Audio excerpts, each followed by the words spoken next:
Greetings. And welcome to House of R, a Ringerverse podcast on the Ringer Podcast Network. I'm Mallory Rubin. Joining me today, we are awash in dilemmas and deficiencies. It's Joanna Robinson. Who else is joining us today?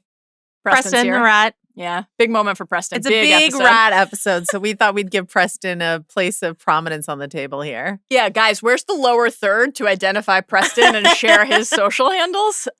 We are here, of course, to dive deep. Profoundly deep. Deep into episode 3 of season 3 of House of the Dragon, Rhaenyra Triumphant. We will get right to it after this.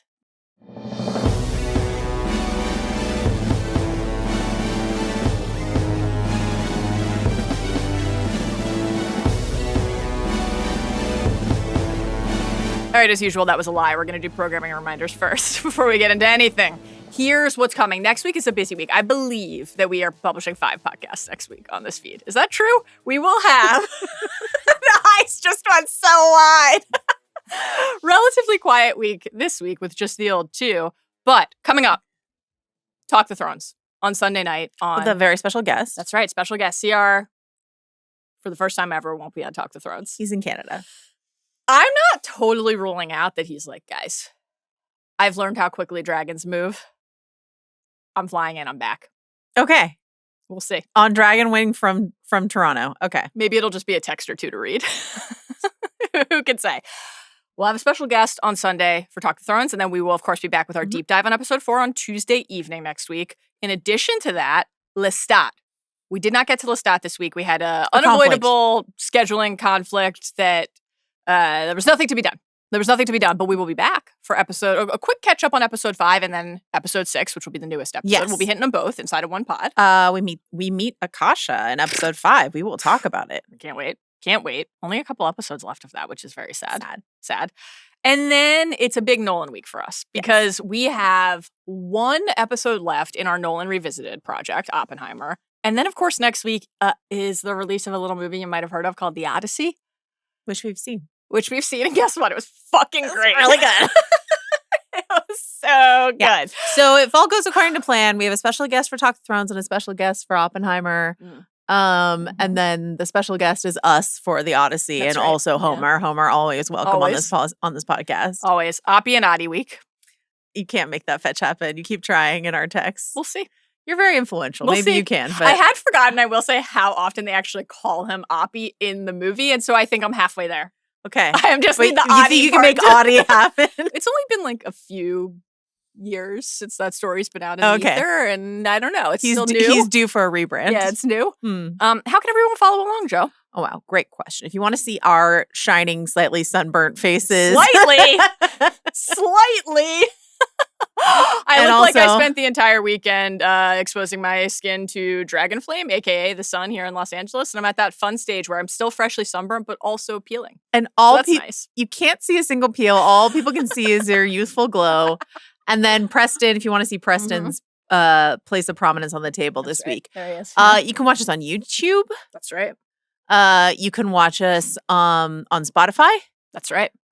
You can follow us on our relatively recent handles. Newish. At House of R. Not Outhouse of R. No, but someone did create that handle. We knew you would, bad babies. I was like, should we do it? And then I was like, no one will actually do it. But then they did it. So Carlos really delighted in texting us about that.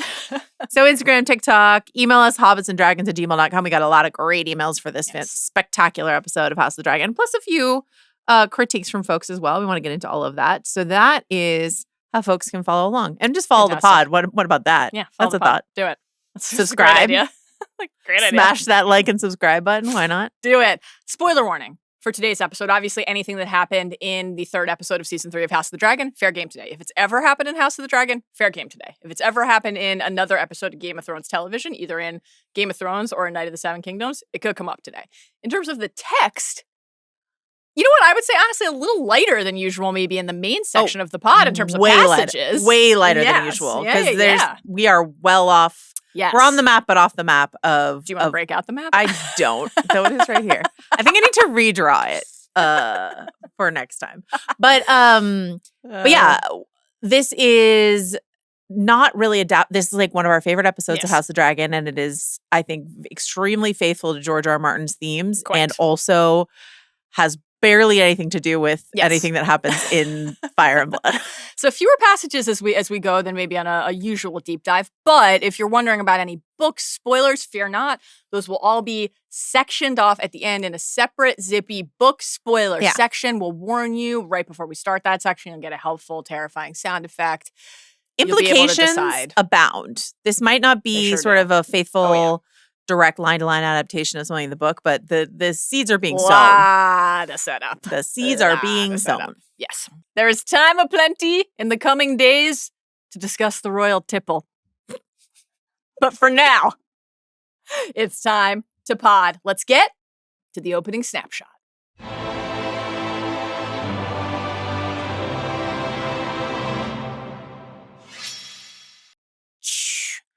Okay. Season 3, Episode 3, Rhaenyra Triumphant. 56 minutes. Mhm.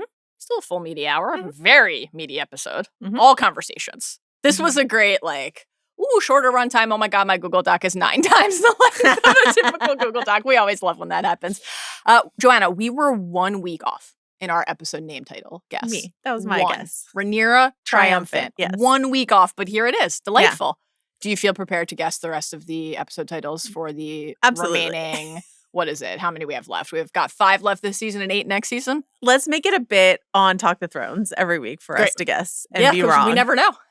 But yeah, when she sat her shapely butt on the throne in episode 2, I was like, here she is, Rhaenyra Triumphant, because that's what the section of the book is called. Yeah. But they saved it for here, which is much better because you're like, Rhaenyra Triumphant? Yes. Is this what Triumph looks Triumphant? Like? Great stuff. And we are back with the duo that brought us the second episode of the season, which we also adored. Mhm. This is once again written by Sarah Hess and directed by Claire Kilner. They're both EPs. Both. Claire has directed some of our favorite episodes. Sarah is also the co-head writer of the show. So the squad, the dynamic duo is back, and you can feel it. I'm tremendously happy to see Sarah Hess's name on these 2 episodes because she gets a lot of grief from the cranky fandom for some reason. I don't know why. A lot of it gets, well, I do know why. A lot of it gets sort of shuffled up on her. But I thought this episode was fantastic. Yes. Really fantastic. Wonderful. Tell me more. Give me your quick opening snapshot, table setting, takes in case anyone didn't already watch Talk the Thrones. I mean, what are you doing? Go watch. But also, let's not assume they have. Let's just tell them again. Sure. Why did you love this episode of television? Why did you love this episode of House of the Dragon? Yeah. Wow. Yeah. Great questions. Hey, thanks. Thanks so much for asking them. It's an honor and a privilege to throw that your way and hear what you have to say. Thank you. Yeah.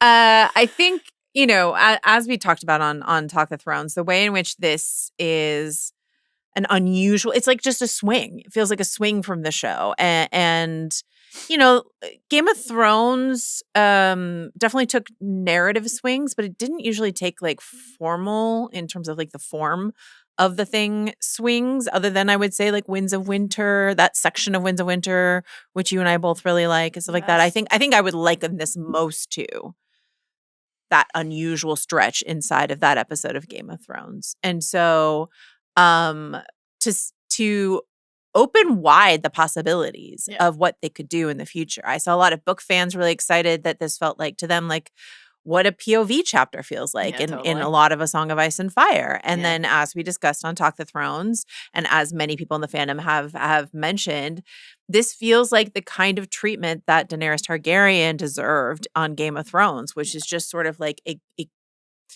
a more thoughtful, slow roll examination of the toll that it can take to be a Targaryen at all, to be a woman trying to rule, to be all kinds of things, and just the reality of ruling and all these other pressures.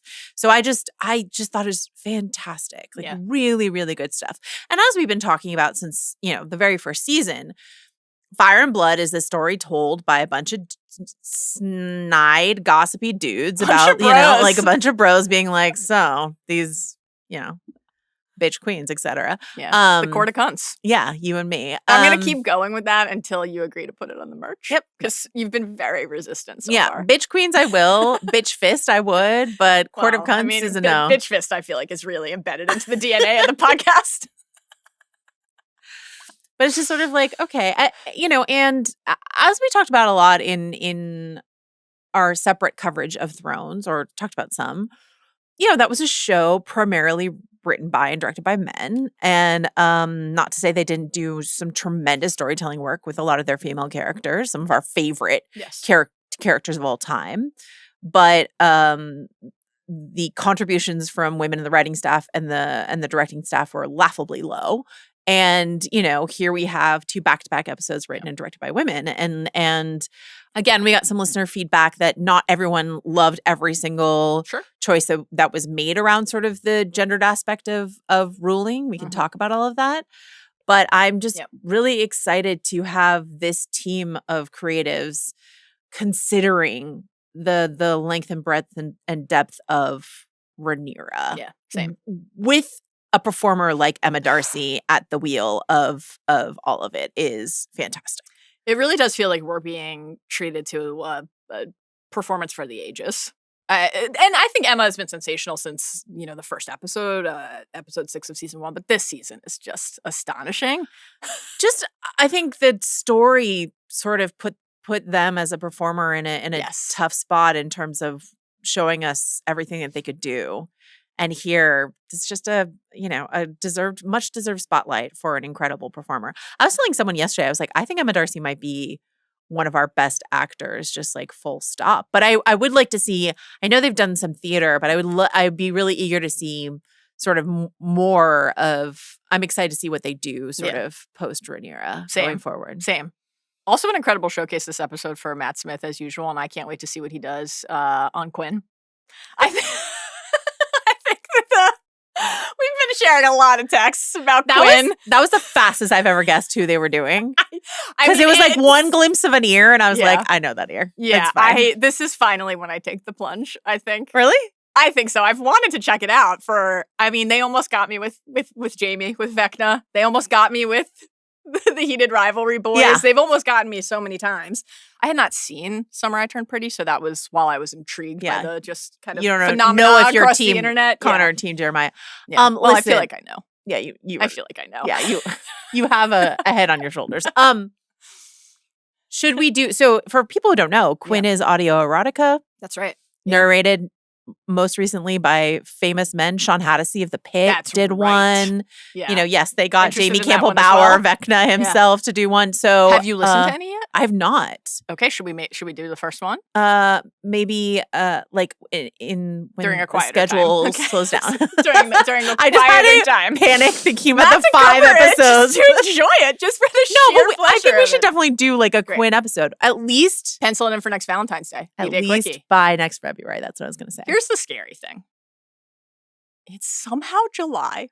And so next February will be upon us before we fucking know it. And those podcasts are always a treat and a joy. So great. Carlos, if you want to just add that to the schedule right now. Quinn audio erotica for the next V-Day Quickie. It's always nice to get ahead on the planning. Yeah. I also just loved this episode. I thought Quinn it was wonderful. Sponsor? Quinn, call us. Yeah. We're your target demo, I think. I like how, maybe in part because it is a person's name, I'm like treating Quinn, a brand and company, as one person. Yeah. Quinn, call us. She'll be on the phone soon. I thought this episode was wonderful as well. I enjoyed, it's always fun to hear. We talked about this last episode. What were some of the King Kong and Kill Bill inspos that the creative team were citing? It was fun this time across the various, making of House the Dragon's built inside the episode, et cetera, to hear things like, West Wing, which I think you and Chris had both invoked on Talk the Thrones, but also something like Conclave, a more recent film that I really enjoyed. I thought that was really interesting. Or as Charles put it on the big picture, the Catholic voting movie. I mean, it's an accurate description. It's an accurate description. Mm-hmm. I love that film. Shout out Ralph Fiennes. One of the great loves of my life, as you know. I agree with everything you said. I thought this was wonderful. The writing was sensational. The performances were great. The focus and kind of tone and vibe, the way that the visual directing choices and treatment signaled certain things to us in key moments, but also like, you called this out at the beginning of Talk the Thrones, and this was something I think we were all really struck by. The sound design, the score is always great, but these moments where there's a heartbeat in Rhaenyra's ear and the combination of the visual fog and haze coupled with that sense of like something pressing in on you. And when is that? Stress, something feeling overwhelming about your day? When is it doubt and uncertainty? The different like treatments and aspects from the craft perspective in this episode that signaled something to us about where the characters were really expert. And just like, again, we talked about this on Talk the Thrones, but I think it would feel weird to not say it on the deep dive as well, where we have been talking about this George R. R. Martin quote for like 5 years of podcasting together, to get a real, like, made in the image of what was Aragorn's tax policy episode of House of the Dragon, where George, as we love to mention in this Rolling Stone interview in 2014, kind of explained a little bit of the ethic behind the way that he thinks about not only ruling is hard, right? That's a direct quote from that larger quote, ruling is hard. But the kind of thing he wants to focus on in his story, which is the level of detail, the burden, the kind of decision that rulers have to make. Even though, like you said earlier, it's an episode where maybe like we're not going to have as many direct little things from Fire and Blood to pair. In some ways, it's like the truest form of adaptation because it's the adaptation of the spirit of the exercise. I really think it's just the and it's, I mean, I don't know. I don't know how the House of the Dragon creative team is feeling with the reception of these episodes. But I've been thinking, it's been on my mind because, you know, George came out so strongly against them. And then there was all this sort of chatter about the previous season. Yeah. For them to, amidst all of that, put their head down and make these episodes, and for these episodes to be, I think the last two, some of their finest work, you know, and I've heard really good things about 4, you know, and so it's just like, that's impressive. Don't give up. Just keep going. George R. Martin himself might call you trash, and you're like, guess what? Here's a diamond, George. We made something that is so dedicated to your fondest intellectual and emotional pursuits in terms of your creativity. We made you this. You're not going to like it, but we made it. And it's for you and it's for your fans. And I just think, what if he loves it? What if he's talking about the little baby orcs in their cradles and also loving this episode? Will he blog about it, do you think, if he does? I feel like they're probably like, don't blog about House of the Dragon. And that message came from like legal professionals. That's just my guess, but who the fuck knows? I feel like Franny Orsi and Casey Bloys are just sort of like, is there a way we can just like get that entire blog removed from the internet? Good old not a blog. I love when he rips off a football blog. Yeah. Get some Jets or Giants takes in there. Back in the day when he was like just crunching Daniel Jones and Sam Darnold tape. What a time that was to be on the internet. My goodness. I really agree. Yeah, I know you've always been a big Danny Dimes tape cruncher. Absolutely. Yeah. Absolutely.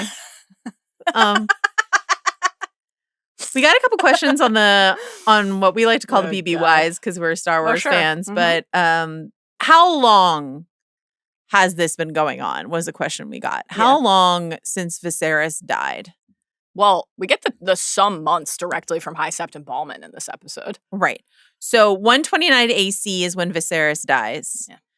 And 130 AC is when Rhaenyra takes the throne. Yeah. So some months. Some months. Jace died, would you say, like a couple days ago?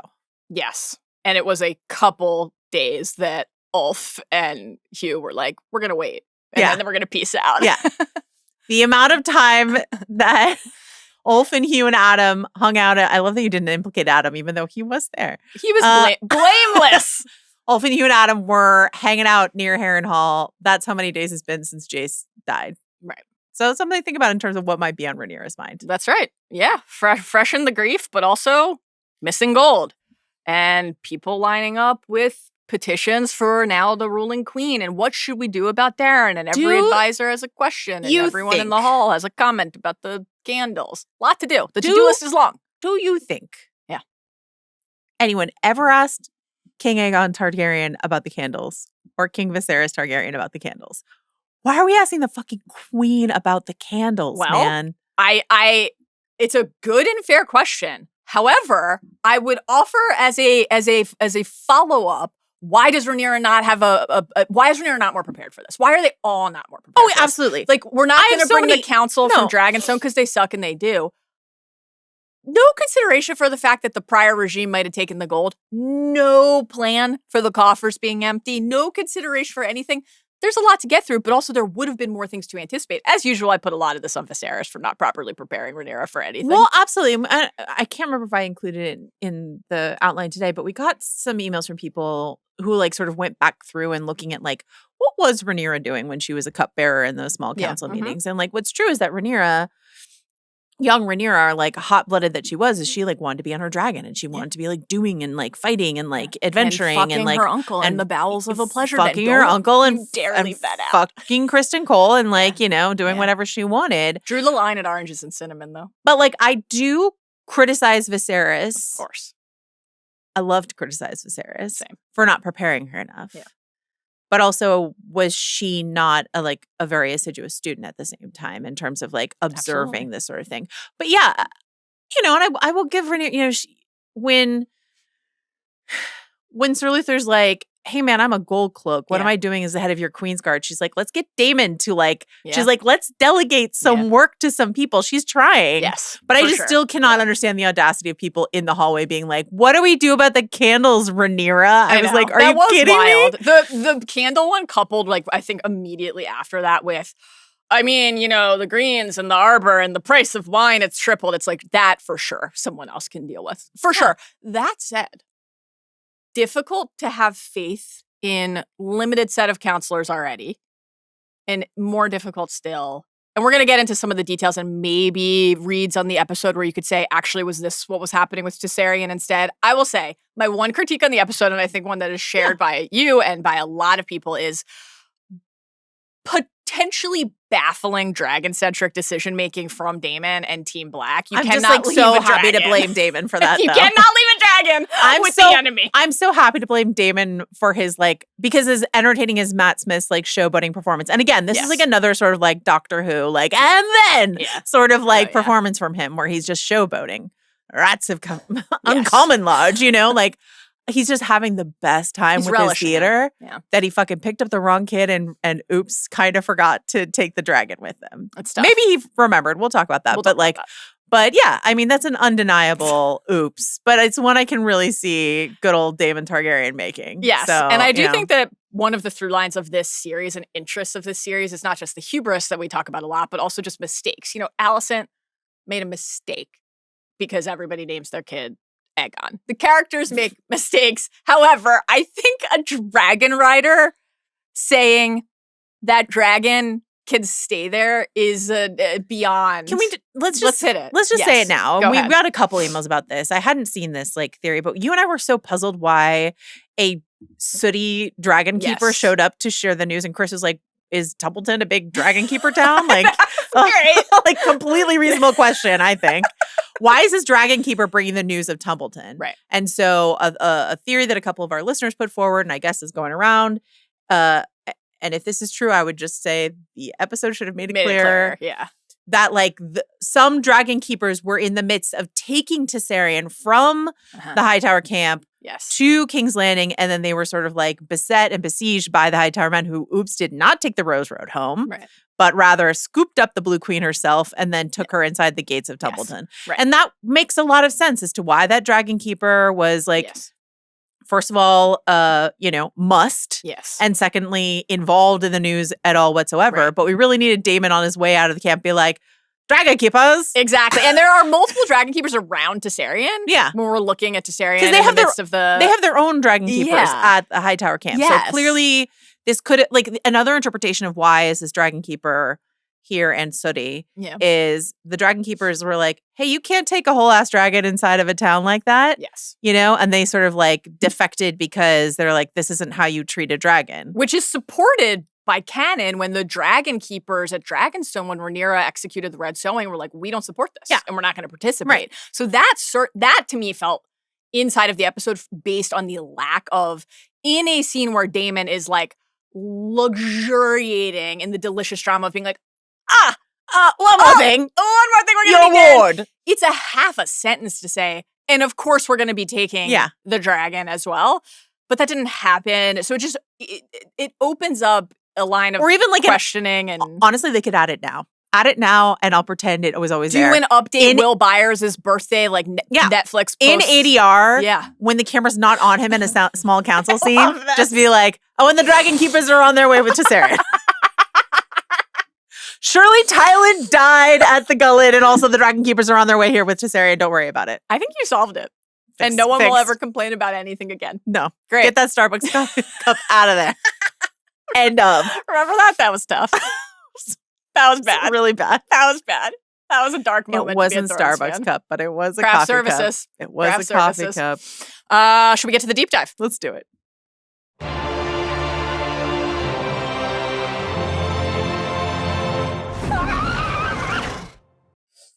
God.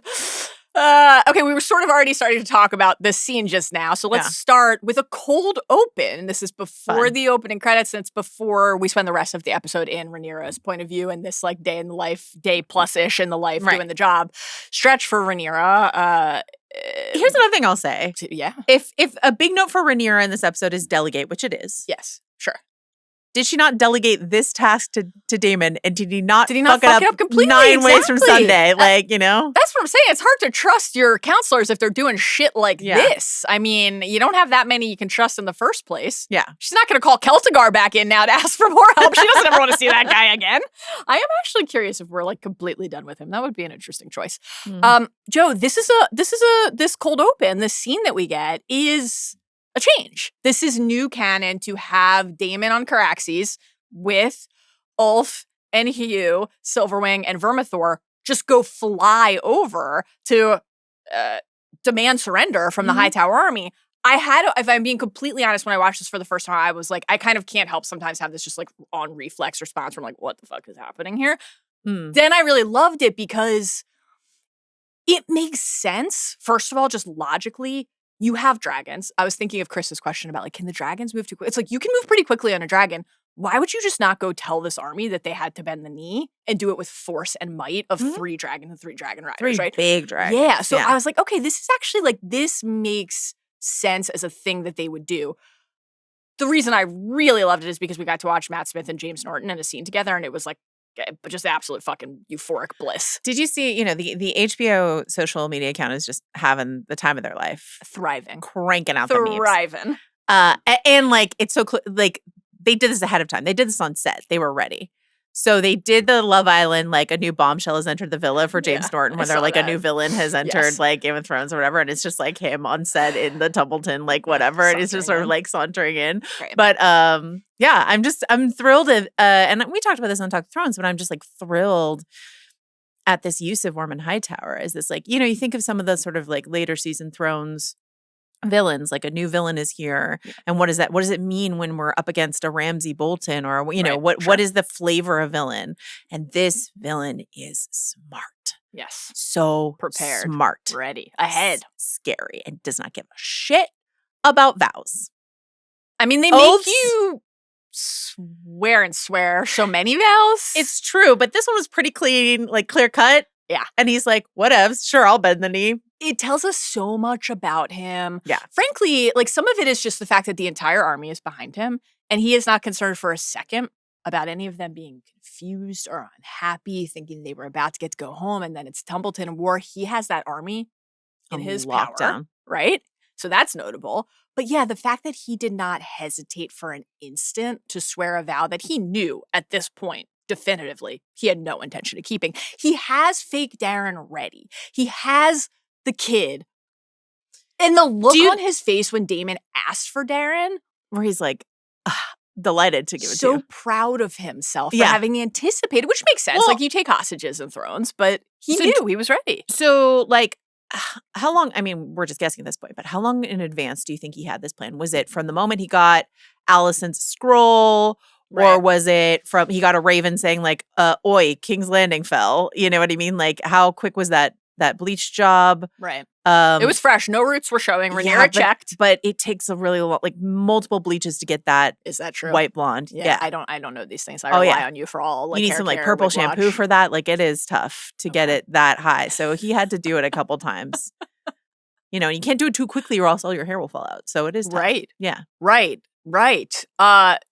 So maybe it's more recent then because his hair looked beautiful. Yeah. It was intact. Yeah. Hadn't like dried, cracked, started to fall out. No microbang issue. Oh, that's a Buffy reference. That's a Buffy Really reference that I'm now prepared to make. Speaking of hair, can I just read this email we got from our listener, Shani, who got me with the subject line. We've talked about our guy, John Roxton, who's Ormund Hightower's like second in command, right? Mm-hmm. And his sort of nickname is Bold, B-O-L-D, John Roxton. Yeah.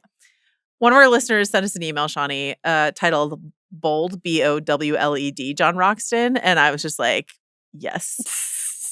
Shani said, honestly, this scene gave us everything. Tessarion was like, I don't know her. Incredible. About fake Daeron. Yeah. Sir John's haircut that came straight out of the 1990s South Asian mom kitchen bowl cut factory. Don't ask me how I know. Oh I love John Roxton's haircut, but I am now forever going to think of him as Bold John Roxton, as in bowl cut John Roxton. I have no notes. Yeah. I have no I'm notes. really into it. This is great. I was really struck by the salt in the pepper too, as somebody who is, as you know, rocking a lot of gray stripes in my hair. I looked at Bold John and I thought, he gets it. A bowl cut in your future, you think? Could I rock it? Yeah.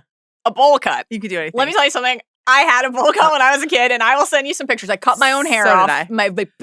Should we post this? You cut your own. No, I didn't cut my own hair off. You cut your own. Yeah, because I was just like, I just really was like, you know, my mom was like, get your ears pierced. And I was like, no, and I'm going to cut my hair off. And and then I rocked it for a while. You're like, I might have the feeble body of a woman. Spirit of a king. Of a bowl cut kid. Exactly. Yeah. That's exactly what I said when I was in first grade. When did you have a bowl cut? You know, elementary school? Like, yeah. But earlier, really. Great. And then it became like a banged bob sort of situation. Yeah. Okay. I'm prepared to post But definitely, yeah. It was the 80s. We all had bowl cuts. Might have been 91 for me. Yeah, you're late 80s, 90s, early 90s. You know, like, yeah. Everyone had a bowl cut. No shame in the game. That's great stuff. This stretch, Joe. Yeah. So we get everything we just talked about with Ormund, where we're like, okay, serious new player, serious new threat. This kind of dawning recognition will come from Rhaenyra at the end of the episode when it is too late. He has taken Tumbleton. He has duped them on the Daeron front. Tessarion is inside the town. We're watching this, and this is an exciting thing. I was thinking back. We talked a little bit about, you shared emails about like some of our bad babies were saying, oh, Tywin on their mind with the Ormond intro in episode 1, right? We talked about that. We talked, I think, about the Condal comments about how like this is the Tywin of this season in terms of like means and money, right? And the standing of the Hightowers. But this is also where you get the Tywin vibes in terms of just preparedness and what are you doing in the shadows to best your foe before they even realize you're there? And to your point, just like fully in command of the situation. Yeah. Like as both Aegon, I'm not going to throw Rhaenyra entirely under the bus about this. As both Aegon and Rhaenyra have shown themselves like really ill-suited to rule. Yeah. You know, everybody. As did Joffrey, you know, et cetera, et cetera. And then you've got someone like a Tywin Lannister and Ormond Hightower where they're like born to rule. Iron fist. Yeah. Bit of an asshole. But everyone falls in line because like one of Rhaenyra's main problems, Aegon has so many problems. One of Rhaenyra's main problems is like this uncertainty, this vacillation. Sure. You know what I mean? She's sort of like, if she didn't want to, if Otto presents his neck, she doesn't want to cut his head off, and she's like, "No, you do it, Daemon." Yeah, that's more of a show of strength than crying and wobbling while you do it. You know what I mean? If she's like, "Hey, the solution is to hunt in the Kingswood," right? And Corlys is like, "We don't do that." She'd be like, "So the fuck what? Yeah, now we do because my people are starving." Yeah. You know what I mean? Like you lead with confidence and certainty. Yeah. I don't do as I say, not as I do, Rhaenyra, but like lead with confidence and certainty, and that's what a Tywin would do, and that's so the fuck what? Okay, Joffrey's a bastard. So the fuck what? I'm the queen. You know what I mean? And I've got 6 dragons. 6. Yeah. I did note that Daemon neglected to mention also we have 3 dragons who are already dead. Let's factor that into the Team Black Formerly Dragon. 9 dragons. God damn it. Yeah, I think one of the things that I so admired about this episode was the way that it paired with what you're saying, this like undeniable aspect of Rhaenyra needing to consider what everybody else is thinking and whether to care, right? And so sometimes Rhaenyra does something bold, like, I don't know, serve a bunch of rats to the mid-tier lords and ladies of the Crownlands. Don't worry, no consequences. It'll be fine. And it's like, what is everybody saying after that, right? So like the question of whether a ruler is overly cognizant of that or chooses to care, that's like one of the things that Daemon kind of challenges Rhaenyra on in this episode is who gives a shit? We can do what we want, which is also a very flawed way of thinking about it. I think you have, I mean, to Chris's great point of like, you can't be like a Targaryen democratic socialist. Is that what he said? Right. Like if you're like, I deserve to rule because of the divine right of kings and I've got a big fuck off dragon. Yeah. Then like, I mean, I want a democratic socialist. You know, I want to like go live in Mamdanistan. Like I'm like about it, right? Sure. But like you can't be those things unless you're like elected, and she's not. So she's like, I'm the ruler. And so you just have to say like, my word is law. Yeah. Like that's what you have to do. I'd be great on the throne. No, I wouldn't. I'd be very bad at it. But like, you'd be wonderful in all respects. Your banquets would be resplendent. You would hear the petitions with the plume. I feel like if Tywin served a bunch of rats to nobles, people would be like, what a fucking badass. What a legend, for sure. What a king. No question. And Rhaenyra does it and they're like, that one was cuckoo birds. You know what I mean? And so part of that's gendered, but then part of that is just like consistency and certainty and all these other things. What do you build over time? Yeah. No, the standing you have in the realm. No question about it. I think also like this is another fun thing about the Daemon mistakes and like his level of arrogance and entitlement in this episode. Like Ormund and Daemon are both playing each other here. Mm-hmm. But only Ormund understands that. Right? Yeah. So that's like a real demerit for Daemon that he is, you mentioned the word theater earlier. Mm-hmm. And the theater for Daemon of indulging here in somebody else's, in his enemy's misery, the was like the best. I mean, it was all great, but that was just, he couldn't wait to mention Otto. Mm-hmm. You know, he couldn't wait to kind of like put a little bit of spice on the word, peace. Like this is all bullshit. To him, this is like a farce to engage in this. He goes back and he says, we should have just incinerated them. Right. Like, which we'll get to. Was Daemon right? Maybe. Did he have some points? Maybe. But he's getting played and he has no idea because he's so sure that the might is right of the Targaryen rule is the only thing that's going to carry the day that he's not bothering to pay attention to what other people are doing. Well, hubris abounds here as both Rhaenyra and Daemon are like, war's over. And it's like, except Vaker's at large. Do you think Rhaenyra did that? See, I don't think Rhaenyra did that in this episode. Daemon said it out loud multiple times, including here, the war has ended. Later, he's like, the war is over. Obviously, by the end of the episode, he has to confront that that's not true. Rhaenyra, I feel like, is very focused on, okay, what is it going to actually take to govern now that we're here? And that's something she has to challenge Daemon on, and Mysaria has to challenge Daemon on. Daemon's too busy, like, Ulf, we know what you want. You want a castle. You want all the shit that we're not going to give you. Let me mock you about that in front of our enemy. Like, just some amazing great management shit of staff. all really around. Good. Really good stuff. Unbelievable. This was just an incredible scene. And of course, we'll get to the fake Daeron stuff more as we go.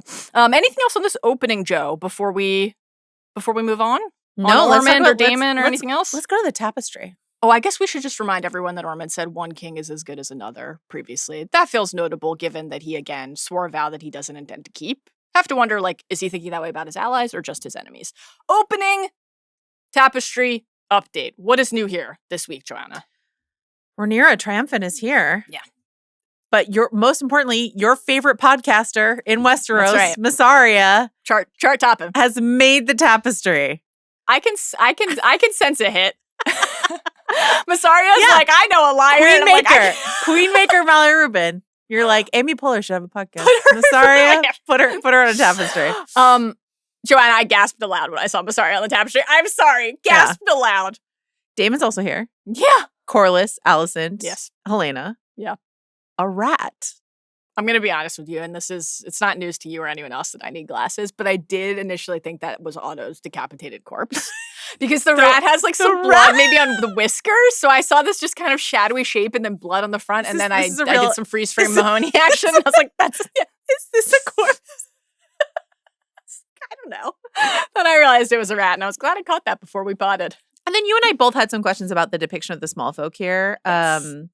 I guess it's meant to be, I think what's interesting about this is like, usually the tapestry shows us what has happened. Prior episodes. So for the small folk to be here, sort of like, it could represent the petitioning small folk that come in front of the throne in this episode, or the people who show up to get a single rutabaga from Rhaenyra off the back of a cart at the end, or whatever the case may be. What an incredibly specific choice of comestible. You could have gone with anything. Rutabagas, like, genuinely, objectively the funniest vegetable. I quite agree after hearing it. Maybe a parsnip? I don't know. Oh, wonderful. Wonderful. But yeah, like the small folk, the beseeching small folk. Yeah. Like, and the rat, and like, it all kind of feels like what happens on this episode. Very interesting. That would be kind of fun to just like show us, yeah, little hints and glimpses of what's to come in the episode. That would be great. In future. Other shows do that. That's right. They do. Battlestar, right? Yes, that's exactly right. Yeah. The tapestry, after it's the kind of blotted with the blood of all those small folk, then it just splits. Yeah, it seems great. Down the Wreathing middle. about Helena, hands turn loom, spool of green, spool of black, dragons of flesh, weaving dragons of thread. As you know, I'm always thinking about Helena. Yeah, and bugs. And some of her early season little prophetic words of wisdom. Should we, in the Widow's Bay era? Yeah. Should we get into needlepoint? That's just a question in general. And if we do, should all the quotes that we stitch be Helena prophecies? It's a great question. You've asked me over the years about like many hobbies we should take up, and I feel like we should take up skateboarding before we do this. Well, and archery. There's like a few others that I feel like. You committed us on the public record to learning to skateboard, so we literally have to. We have no choice. I mean, but we haven't started yet. Well, we've been busy. We have been busy. And we're frail. And I'm gonna get hurt. We are very frail. Archery is the one I'm most excited about, but we could also needlepoint. That's also a cool, badass thing to do. I mean, why not both? Mm-hmm. Archery paired with the Odyssey would be good. That would be fun. Not that we have time in the next couple weeks, but so it goes. Okay, those are the opening credit updates. Great stuff. Maybe they're like, we're just going to put the small folk in because we don't want to keep updating this. Could it be that? I guess. Just on lock forever? Sure. No more updates to come? Small folk. Doesn't look great for them. It is life as a small folk. Kind of sucks. I mean, we won't, or will we? But we could do an entire pod just on the incredibly obnoxious rich bro things that Daemon says about their forever their appetites. They always want to be fed, but it's just as usual amazing stuff from Matt Smith. Okay, Rhaenyra. Time to begin a real normal one here, Joe. Yeah. And I think we should begin it by staring at our dead father's bed and listening to the whistle in the air and thinking about our dead mom and our dead dad and talking about the ghosts because the air is thick with them. But it's important to note, not unhappy ones. Not unhappy ones. Well, this is interesting because that room is full of certainly memories like the one Rhaenyra chooses to share here, right? Mm-hmm. Like thinking about being a child and going to share a special time, like a more innocent time, right? With her family before everything went to shit. So many awful things have transpired in that room. Mm-hmm. And I mean, I guess the blend even was there at the end. You have something like that bed where Viserys lay dying. Yeah. And also Aegon with his burst cock. Sausage Same on bed. a spit. Same bed. I would just say, hey, Rhaenyra, get a new bed commissioned. Yeah. It was a good suggestion from Mysaria. Yeah. What about a fresh mattress? New bed. Some new linens. Don't worry about it. Different room. We got a lot of rooms.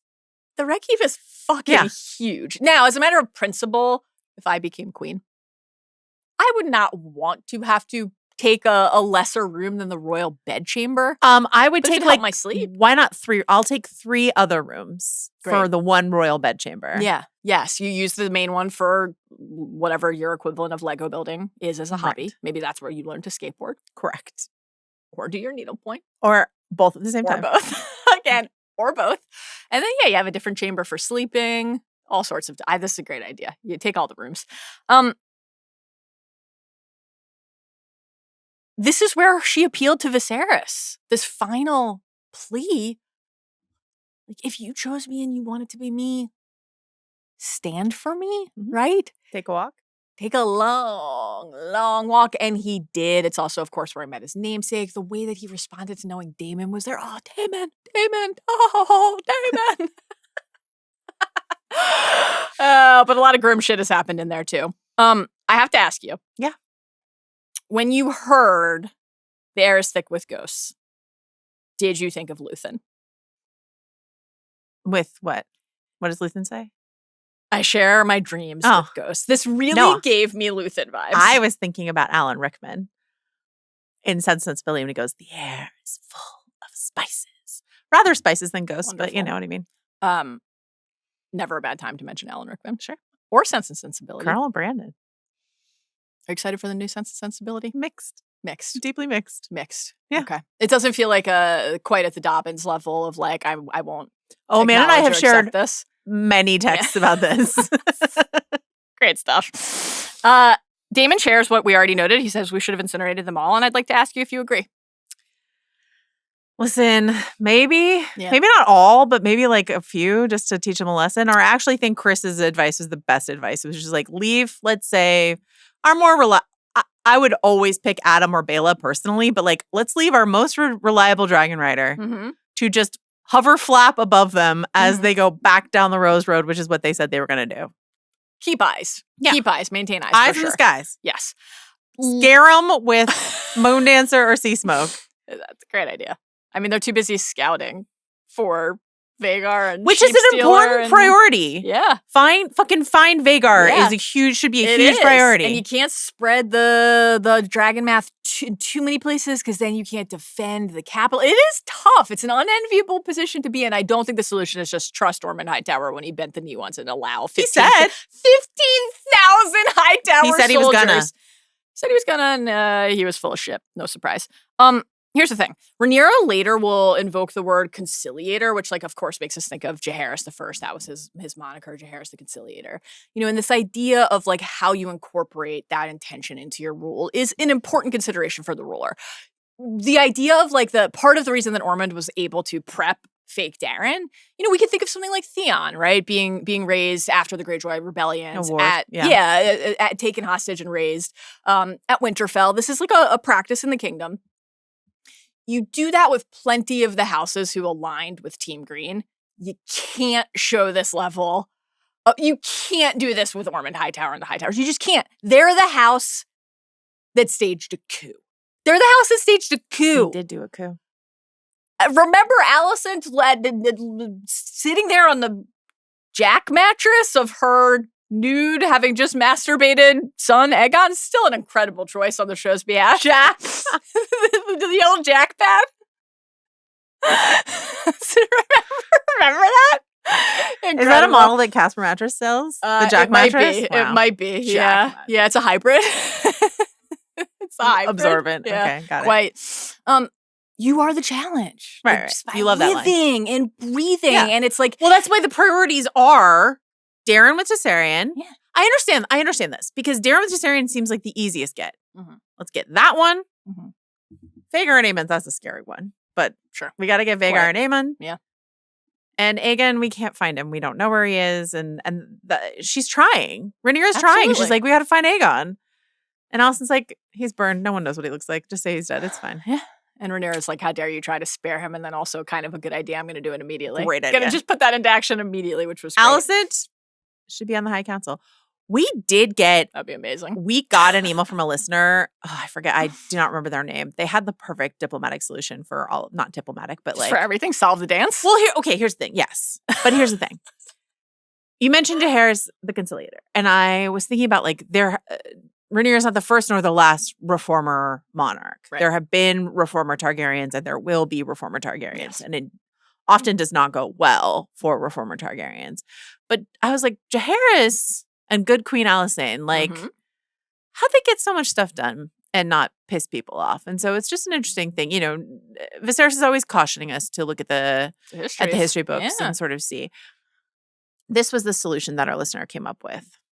Marry Bela. Don't worry, Bela, you don't get a say in what you do. Marry Bela to Daeron. Okay. And then, like, the Hightowers still have, like, a Hightower king. Corlys still has a descendant on the throne. Yeah. all of that happens. And then Rhaenyra can be like, my heir is a woman. It's Baela. Sure. And that's what I'm doing. Things are going great between Baela and Rhaenyra Absolutely. now. Absolutely. But I'm just saying, if we're thinking the long game, if we're thinking intelligently, this is maybe an interesting solution. Our listener also suggested in this setup that Baela could like top dom Daeron, given their age differences, in a real Marjorie Tyrell kind of situation. And I agree. Interesting. Marjorie Tyrell on our minds across this episode as we hand out food to the common folk, etc. So always on our minds. We clash with the faith. Exactly. I think that it is the kind of creative and thoughtful and difficult, but thus maybe right approach that Rhaenyra would be open to. I mean, Rhaenyra was the one at the small council back in the day who suggested that Alicent and Rhaenyra figure out how to betroth their children together to bridge this gap. Now, of course, that was motivated by self-preservation, but like, what isn't ultimately, right? It's human nature. No one else was ready for that. And so I think it's an interesting, thinking of Jaehaerys and Alicent on the heels of Maegor and a realm in turmoil and chaos. And right in this scene, we have like Rhaenyra invoking Viserys. He comes up many times in this episode. Mysaria will ask, what would Viserys have done? But like Viserys is a peacetime king. Exactly. So you're on the heels of peacetime, different than coming in on the heels of turmoil and destruction and despair, Maegor the Cruel. So that is an interesting distinction. Some of it is like that the relationship between Jaehaerys and Alicent was, I mean, that is ultimately, I thought it was really notable that Daemon really tells on himself a lot in this episode. I do think he's right here, that they should have just toasted everyone. I'm very worried about the general kind of like burn them all vibes coming from our dynamic duo of Daemon and Rhaenyra in this episode. It's concerning. Brings up some Dany-centric stuff for us all, obviously.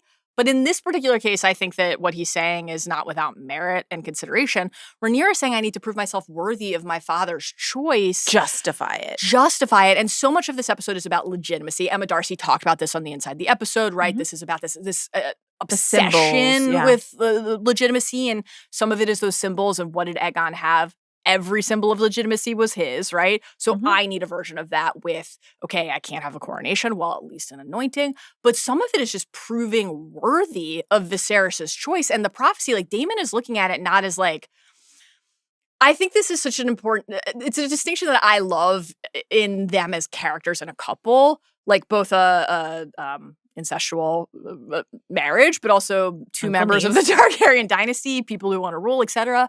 Daemon has now embraced the prophecy after his Harrenhal trip. And he is like, what this does is this confirms my idea that we are gods. This confirms our line, we are chosen ones. Yeah. Rhaenyra is, of course, falling many times into the fanaticism trap, which comes up many times in this episode again. But also it's like, still connected to the core Viserys inheritance of the protecting the realm. And that's not, as Daemon makes clear, not what Daemon wants he is to focused do. On at all. No. It is interesting to think, like, is this a solvable tension, right? It's like Rhaenyra having to confront the fact that the path to the throne, having gained it now, but keeping it certainly is like at odds with that mission, that core mission, once you're seated upon it. And like, is that something you can find a way to reconcile and navigate? Like maybe not. That's kind of a bummer. I was curious to ask you if you thought that fucker Otto Hightower got in Rhaenyra's head a little bit with those final words, that curse about Viserys. Well, that's what I was going to say. So the justify. I need to justify my father's choice, but it's not just that. I think it's also justify what happened to Luke and justify what happened to Jace and justify all of the things that had to happen to get me here. It has to have been worth it. Yeah.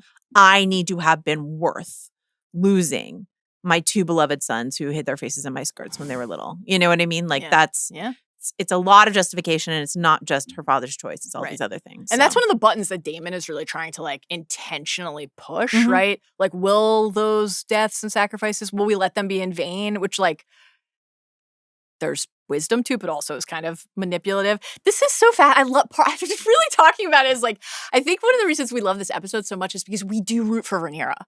We believe Rhaenyra belongs here. We want Rhaenyra to prevail. We care about Rhaenyra. We're invested. We love Daemon for very different reasons.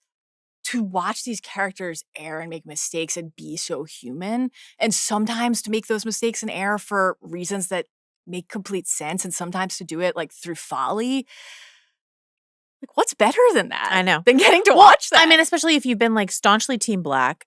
Yes. And this is not me throwing our own social team under the bus at all, but like the social clip that came out of the Talk to Thrones was just like, is Rhaenyra a bad ruler? And I'm like, not a bad social head, but like not at all really the sentiment that we were going for necessarily. Like, I'm not saying Rhaenyra is a bad ruler at all.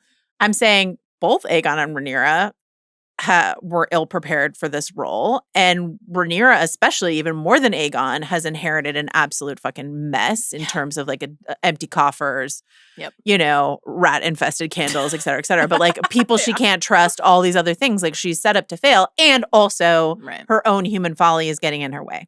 Like there's a lot in the mix here, but it's not just like woman bad at being ruler, bring back the guy who raped people. You know, like that's I'm not about King Aegon at all, you know. But to have been Team Black, to have been pro Rhaenyra and say Rhaenyra was cheated out of her rightful inheritance. We're obviously Team Black over Team Green, except for Chris Ryan, et cetera, et cetera. Fuck that guy, Kristen Cole, like all this sort of stuff like that. And then Team Black gets in here and they just like own goal after own goal, honestly. Sports Joe. Yeah. World Cup Joanna. Never gone for long. Joe, it's time for Rhaenyra to meet the heaviest air quotes possible, Daeron. Fake Daeron. I thought that this scene was absolutely incredible, and I was cracking up watching this. And I just love, after quite some time of being really perplexed by not introducing Daeron into the story, we got some little kernels, little nuggets. I love that you feel like this is just like, I don't lean in full. I don't disagree with you. I just love that you are like so delighted by this. It's how I'm choosing to read it. Is like we fucked around and made you wait. Yeah, we're gonna make you wait longer. And now we're gonna really fuck around for one episode. And I should say, I ended up really loving all this Daeron stuff and thought it revealed many interesting things about the characters and their relationships to each other. I'm relieved and really pleased that it only was a one episode gambit. I think this would have been very hard to extend. I agree. So, you know, a lot of their squirreliness around this season obviously was to preserve this little switcheroo that they're doing here. Right. But like, what if they had just announced this actor as Daeron Targaryen and then like in the trailer, as they did last week, you hear Daeron's name and you see this blonde kid in the trailer last week. So what if they had done that in a previous trailer and they'd just been like, this is Daeron, and then they just said, JK, it's not this blonde kid, it's someone else. Would that have been like a good question, better or worse? Like, I don't know. I'm glad you're asking this because this had not occurred to me, but now that you're posing this,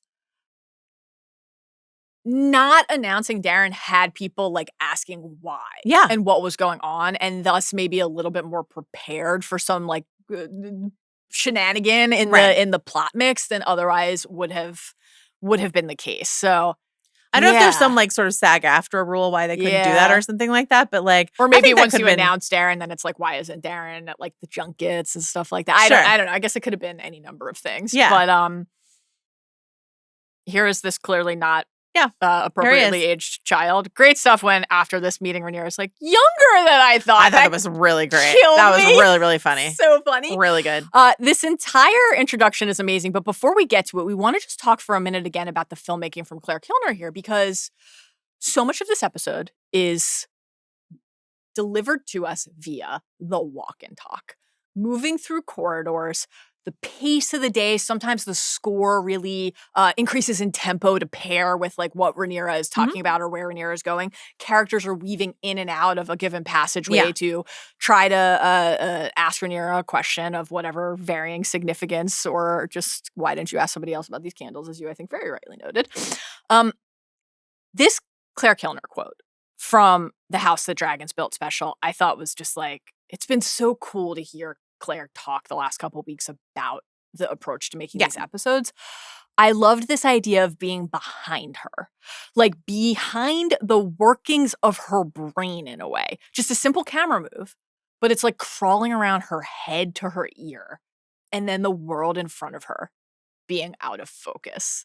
This idea that we're like positioned right in Rhaenyra's mind in that stress, again, the sound treatment and sound design really heightening that. and then you look ahead and you can't tell where you're going. Right. Neither can Rhaenyra. Or like in the, So I good. love that. Also in the small council scene, or one of the small council scenes, when she's at the window and the camera's just on her face and then everything else is like blurry out of focus behind her. I thought all of that stuff was so good. We got a great email from listener Nicole who was like, this made me really want other POV, types of episodes. What if we had gotten like a Tywin episode, right? How incredible to see a seasoned master of manipulation like Tywin. How cool would it be to see how far ahead he was thinking when he was writing all those letters? How thrilling would it be to see what people would dare to ask of him? I would bite my own toe off to see that. That's a Cape Fear reference. Is it? It is. Oh no. Yeah. So Cape Fear. I wouldn't do it. But yeah. So is there a character that you would have loved to have had like a POV? I think Tywin or Tyrion would have been like one of these extremely competent hand of the king situations would have been really fun. I would want to say like everyone. Give me a Jaime, give me a Yeah. Brienne. Yeah. Fuck, give me a pod. Why not? Give me a hot pie episode. Give me a hot pie. Yeah. You've got to brown the butter. But then we actually see the browning of the butter and really understand how true that is. What about famous hot pie episode of Game of Thrones? I would watch. Yeah. What about like moving forward now though? Is there Yes. another House of the Dragon character you would want to like see receive this treatment? I mean, maybe Ormond Hightower. I'm like really intrigued by him. Or Alice Rivers. What's a day in the life with Alice Rivers? That was what I thought you were going to say. Okay, fair enough. Until you get to your actual answer. Larys. Okay, genuinely, yes, it's Larys. I mean, it's obviously no, Larys. we almost can't do it because we can't know. We can't know. We It's can't the know. intrigue. Yeah. You mentioned, the West Wing walk and talk.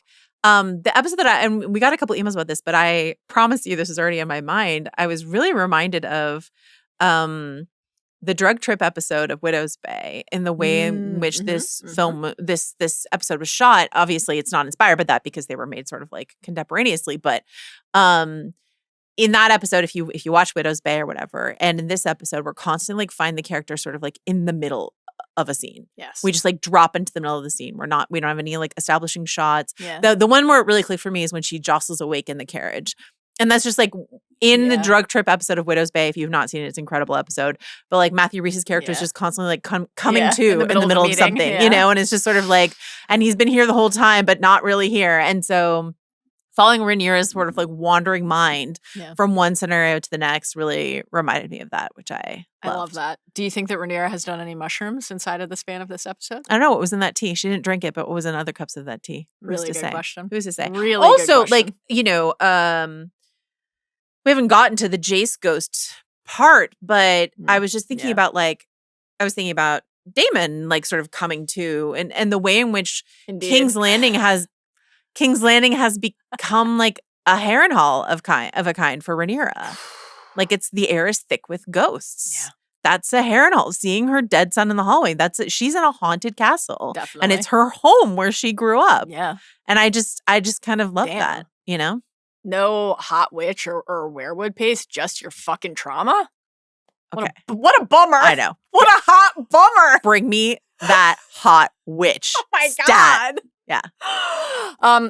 She's not yet asked for a hot witch. She has asked for a coronation. Tourneys. We have so many moments across various Thrones properties where we're like, okay, Ned doesn't want the hands tourney, and then it's a fucking calamity. Viserys is like the attorney for my heir. Fucking calamity. So just hearing these words out of Rhaenyra gives me that like, good, yeah, exactly. Yeah. That good kind of like, oh no. Celebrations at inopportune times. Let's focus on other stuff. Yeah, and of course Mysaria is like, hey man, show of wealth is not the moment. I remember wise words from Mysaria. I remember when King Charles was coronated and everyone was like, really? Mm-hmm. The people of the UK cannot pay their gas bill and you're having a big fancy coronation. And I was just thinking about like how far we traveled from like Charles and Diana's wedding and the whole world being like, what a moment, we deserve this. We need this, to being like, get your fucking riches out of my face. I don't want to see it. And so, not Daemon Targaryen. That wasn't his reaction. If he watched King Charles's coronation in our actual world, that might be the most like channeling Bill's spirit moment for me in the history of our pod. What year was Game of Thrones? 1300s? Oh God. I'd like to just enjoy watching Rhaenyra introduce herself to her own brother who she has never met, because I thought that this was one of the funniest things I'd ever seen. We've not met. I'm your half-sister and our father's chosen heir. You've flown in service of your brother, the usurper. What have you to say? Which part is your favorite? I don't know. Usurper, maybe. The calm, like, what have you to say? The very matter-of-fact, like, angry Just, like, teacher, like, what have you to say? But she's like trying to be like kind of like saccharine and sweet, like a God. little like freaking Julie Andrews in So- Sound of Music, but also just like what do you say? This is why I feel like I'm your half sister, Rhaenyra. Emma Darcy's so funny in this just- episode. the comedy in this episode is so delicious. This is one of the moments that really makes me feel like they're like, let's just lean into like how long we waited for Daeron, because the idea that we got a little bit of it with Daemon, like, you know, oh, well-met nephew, like these characters literally in TV land don't know each other. And we should clarify, like, yes, in the book, Daeron is also a Hightower ward. Like, he was raised in Old Town, that's true. But he and Jace, for example, were milk brothers. They would have right? seen the red head of hair on the baby. They have met this character. This seems like Alicent gave birth and like the baby still covered in placenta was like whisked away to, you're not covered in placenta. Anyway, like whisked away Yeah. to Old Town, sort of like still wet and mewling. You know what I mean? Like, yes, this is exactly what it seems like. And Alicent's like, all right, once in the last 5 years, but then has to ask, you know, Gawain in season 2, like, what's my own kid like? Like, these characters don't know. So that also unlocked, while it was a little puzzling maybe to begin with, it unlocks their ability to run out a gambit like this, which I think, like, you could say, like, is this improbable? But to me, it feels like kind of a proud tradition of, like, Thrones false identities. oh, sure. I mean, like, Alan's been shaving his head so that That's the like right. white blonde Valyrian hair does Yes. not grow in. You know what I mean? Like Yes. hair is That's right. is a big thing in Game of Thrones in terms of hiding people. Well, but don't like, tell Aegon. He's still, like, I'm not in this episode. I did miss Aegon and Laris, but still walking around with that telltale hair. But a Knight of the Seven Kingdoms understands that hair can Yeah. reveal who you are, and you might want to shave it. but it was really funny because there's a deleted scene somewhere out there in the universe of Ormond and, let's say, Bold John Roxton having like a cuppa late at night. Bold John Roxton Bold John having like a Roxton. cuppa and a cigar in their tent, a pipe, let's say, late at night. And Ormond Hightower is going to be like, you know what? Those fuckers don't even know what he looks like. We could just put let's bleach. Let's torment a child and threaten his mother and bleach his hair and send him on his way. They don't know what he looks like. That's the exact same thing Alicent Hightower says. That's right. They don't even know what he looks like. That's right. He's disfigured now and we That's hate right. him. Yeah. So And yet he You know? hasn't thought to shave his head. Tough. Had you ever, as a hair expert, heard that term Blenched? blenched? Were you familiar? I, of course, had no idea. Yes. It's like new to me.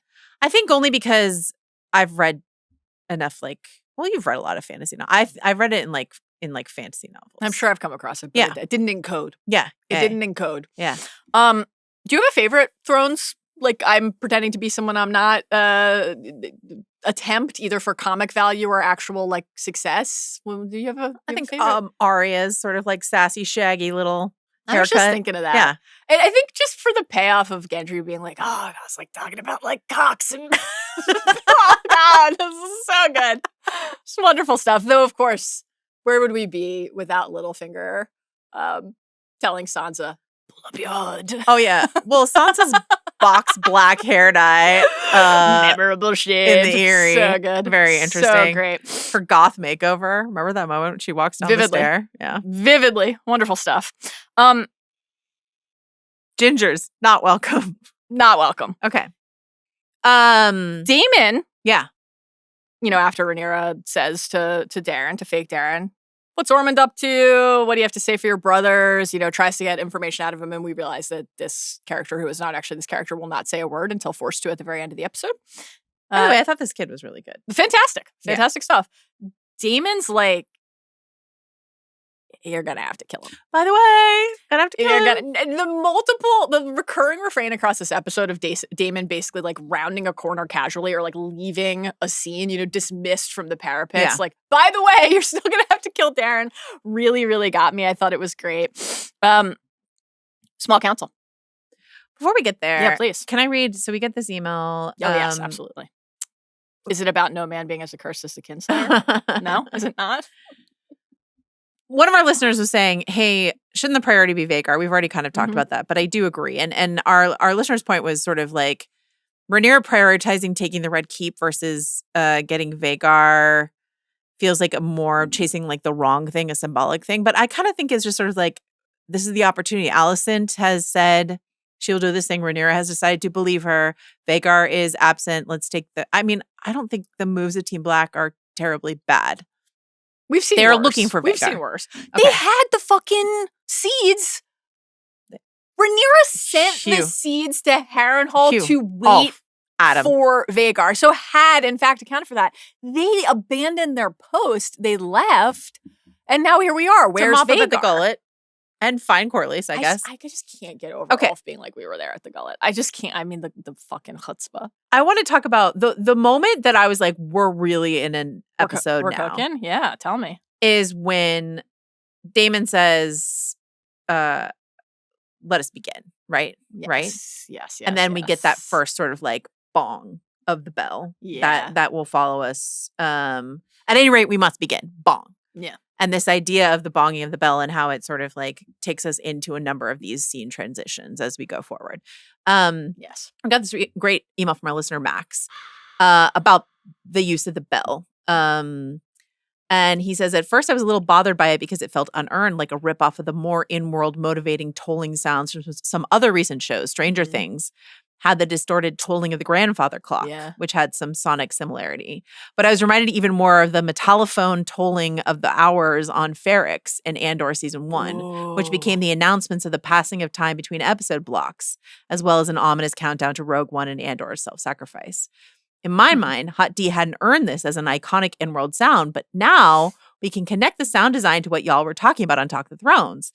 This whole episode has been not just a rewrite of Daenerys' madness arc, but a temporal zooming in, like taking the moment where Emilia Clarke was asked to convey an entire absent character arc in mere seconds without even the help of dialogue, and giving Emma Darcy at least a full episode to accomplish the same thing. It's like each toll of the bells was expanded, stretched. Each second-long interval between bell strikes is now expanded to a full scene of struggling to rule wisely in face of complex challenges. Each strike of the bell is another compromise demanded, another set of competing stakeholders who will probably all end up unsatisfied. The tolling now has time to take a toll. I've long felt that Hot D is presenting two theories of power. I loved this. I should have cut this email down, but I didn't because I loved it. I've long felt that Hot D is presenting two theories of power. The Greens are for a kind of devolved feudal or confederated rule where there's reliance on norms and diplomacy. Team Black. Diplomacy, where rulers behave as expected, like adhering to precedent of male-only primogeniture, etc. Meanwhile, the Blacks are all political absolutism, where the divine mandate of monarchy means you can be above the rules and norms. A ruler can appoint a successor regardless of inheritance traditions. Political absolutism can be tough to maintain without relying on rule through fear, though, which is the tension for both Rhaenyra and Daenerys. It's hard to be, quote, my way or the highway as a ruler unless you're cracking eggs to make an omelet. Otherwise, you need to govern through the consent of the governed, which will always require compromise, and exactly those compromises that comprise the toll represented by the tolling of the bells.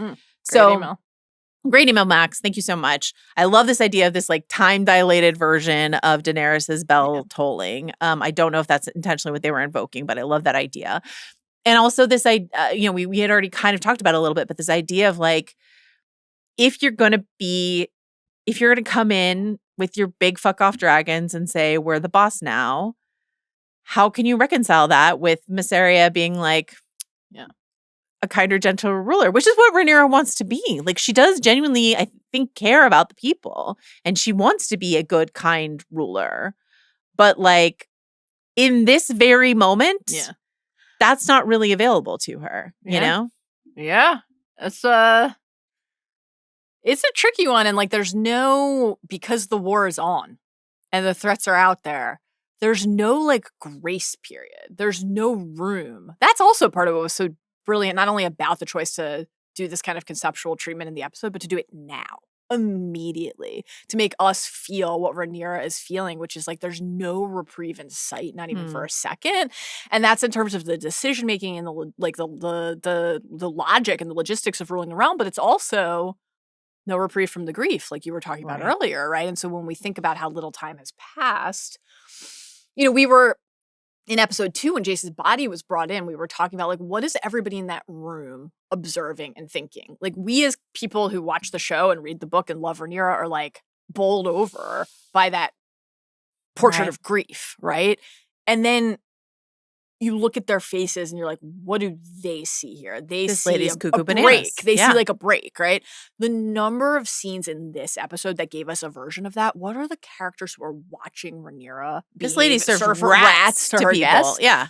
Like her hand is in the hallway yelling bastards, and there's just like, at her. and she's just constantly observed. Yeah. She's constantly observed. Yes. Oh, great. Perfect way to put it. And like, I think the best case that Rhaenyra could hope for after something like the rat banquet, the best case is like basically a recurring. Which I thought was kind of cool, honestly. I mean, it was a little, you love a party with a theme. I do. You love a party with a theme. I do. You do. Best case is like a recurrence of the season 2 Rhaenyra the Cruel refrain. Best case. Tough. And the worst case is Targ madness, right? And then you add in the gendered elements. Like, are people saying that about Daemon as he shouts, like, we should have incinerated them all? Maybe, but maybe not.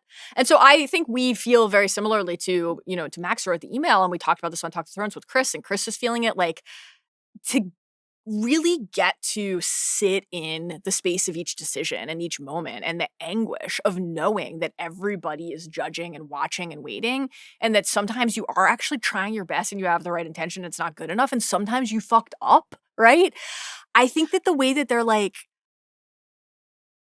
this is true of the world more broadly, the story more broadly, not just Hot D. And this was present with Dany, just very badly botched in the final seasons of Thrones. But it's not just the final, it's like botched, because we see her ruling. Yes. And they even tried to add one of the best characters in the show, Tyrion, to the mix to try to like spice it up. But like, and we see her being presented with like upset goat herders and all petitions these, of her own, all this sort of stuff. And it just wasn't done as well as this was done. I will do what queens do. I will rule.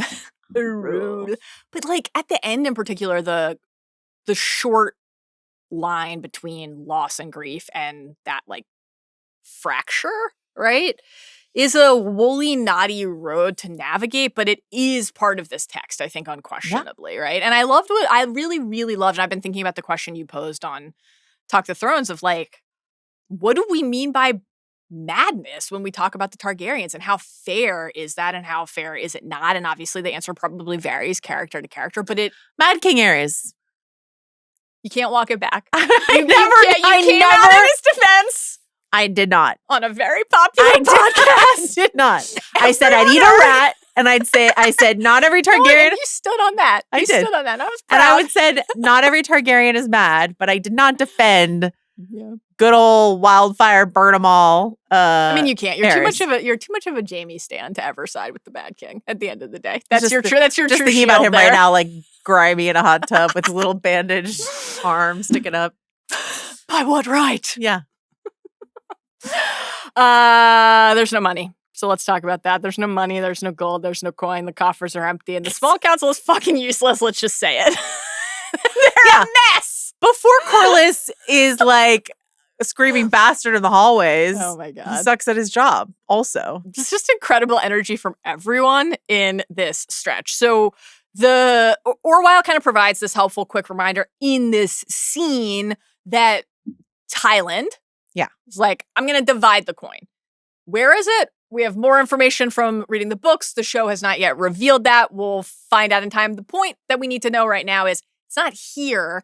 And as basically every subsequent moment in this episode makes clear, that's a huge fucking problem. Yeah. Because you need money to do literally anything. Do anything, including rule the 7 kingdoms, it turns out. So that's tough. Worrying. And not the only worrying thing, but certainly worrying. This turns into like a little debate about Orwell's trustworthiness, because he kind of is like, let me tell you why this bug is a feature. The fact that I don't know, I've really respected this. The fact that I don't know proves that I wasn't in with them. Orwell's hustle. It's working. Unparalleled. His head is still on his shoulder, so it's obviously working. The fact that this immediately sparked not the first and not the last bickering bout between Mysaria and Daemon was just delightful. I fancy I can sniff a lie. Killed me.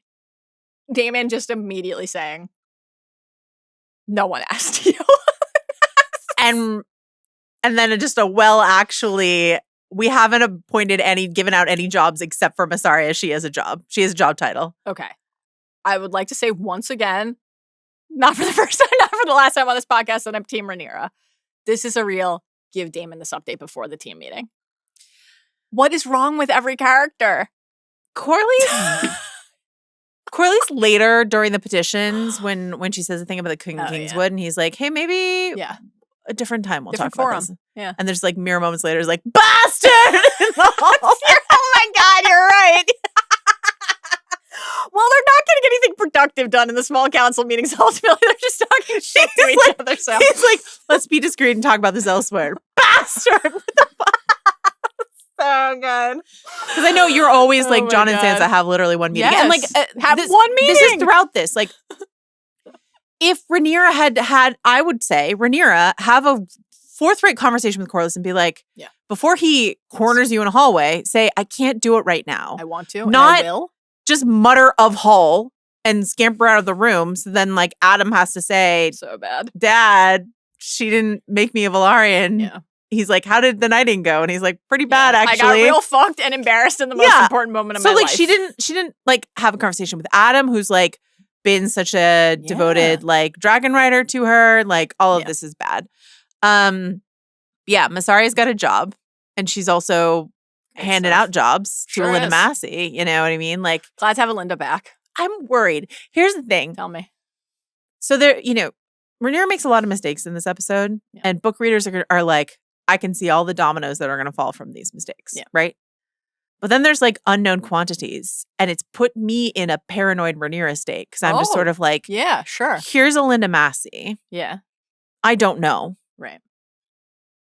But she's Mysaria's person. You know what I mean? And I'm just sort of like, and this has nothing to do with Mysaria. I'm just sort of like, has Linda Massey done things for Team Black? Yes. But where is her allegiance ultimately? And Rhaenyra is welcoming her right into the dead center of intimacy here.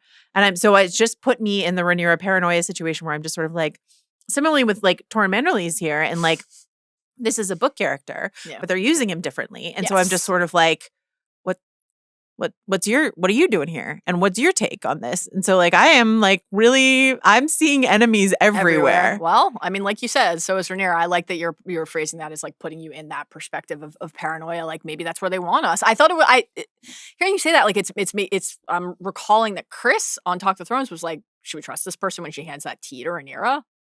It's like, interesting, because I hadn't thought of that in real time. I thought Rhaenyra was just like, I can't believe I have to like deal with not feeling right. well She's at a like council meeting, but Chris was like, Rhaenyra thinks it's poison. I don't think Rhaenyra thought it was poison. But like, should we be wondering? Not if it's poison, but like, just can anybody be trusted once at again, any point in time?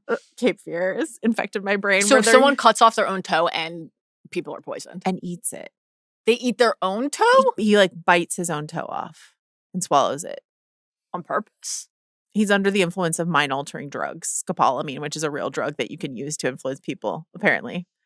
So when I saw that tea, I was like, is there scopolamine in that tea? Cape Fear has boiled my brain entirely. I'm sorry. I really liked the way you tacked on, apparently, after saying that with such conviction and certainty. No, it's like a real thing. I mean, it sounds like you know. Yeah. Have you ever used it on anyone? We've just gotten a bunch of email from people being like, have you heard about the good word about scopolamine? I feel like it's an anti-nausea drug that is also linked to like the creation of zombies. Why are we talking about Cape Fear? I don't know. I feel like I'm missing out. I don't want to talk about Cape Fear anymore. I've talked about it so much. Let's talk about legitimacy. Rhaenyra focused here on the coronation. Aegon's was hasty. Hers must be proper, she says, and leave the realm in no doubt. It's not about vanity, because Mysaria is like, is this the time? Right. It's about legitimacy. We talked about that legitimacy idea already, but just tracking these moments where this is really rearing its head as a concern. And Mysaria is not just worried about the optics, right? She's worried about the practical reality of needing to feed the people, because they just saw in season 2, to the hungry rumors are feed, right? The fact that Aemond was like, close the gates, like I don't give a shit about the small folk being hungry, was something that, as Sylvie, one of the petitioners, reminds Rhaenyra of like the connection to. That's another, I'm a Mysaria person, right? Sylvie coming back to the mix, so that's interesting. They were able to take the lax approach of Team Green to caring for their people and turn it to their favor. So Mysaria knows, because they have very recent proof, that this is a real thing that they should take seriously. Rhaenyra deciding to care about this and want to feed the people, right and good. One rutabaga at a time. One rutabaga at a time. Right and good. Pairing that with the botched diplomacy with the lords, interesting mix, an interesting brew in terms of the decisions that she's making here. I mean, what's true, and we said this on Talk of Thrones, is that Rhaenyra is just like shit at diplomacy. They really could use Jace right now, but he's not at the bottom of the gullet, but metaphorically at the bottom of the gullet. He's dead. You think Jace would have been like, I saw Joffrey take a cow pie to the face when the rioters in King's Landing were hungry. Like, I know what this can look like. I know how it can go. Here's what I think. I think she could have sent Jace to the Vale. Instead, she sent Daemon. I'm sure it'll be fine. Where he murdered his hot wife, Rhea Royce. I mean, he's beloved in the Vale.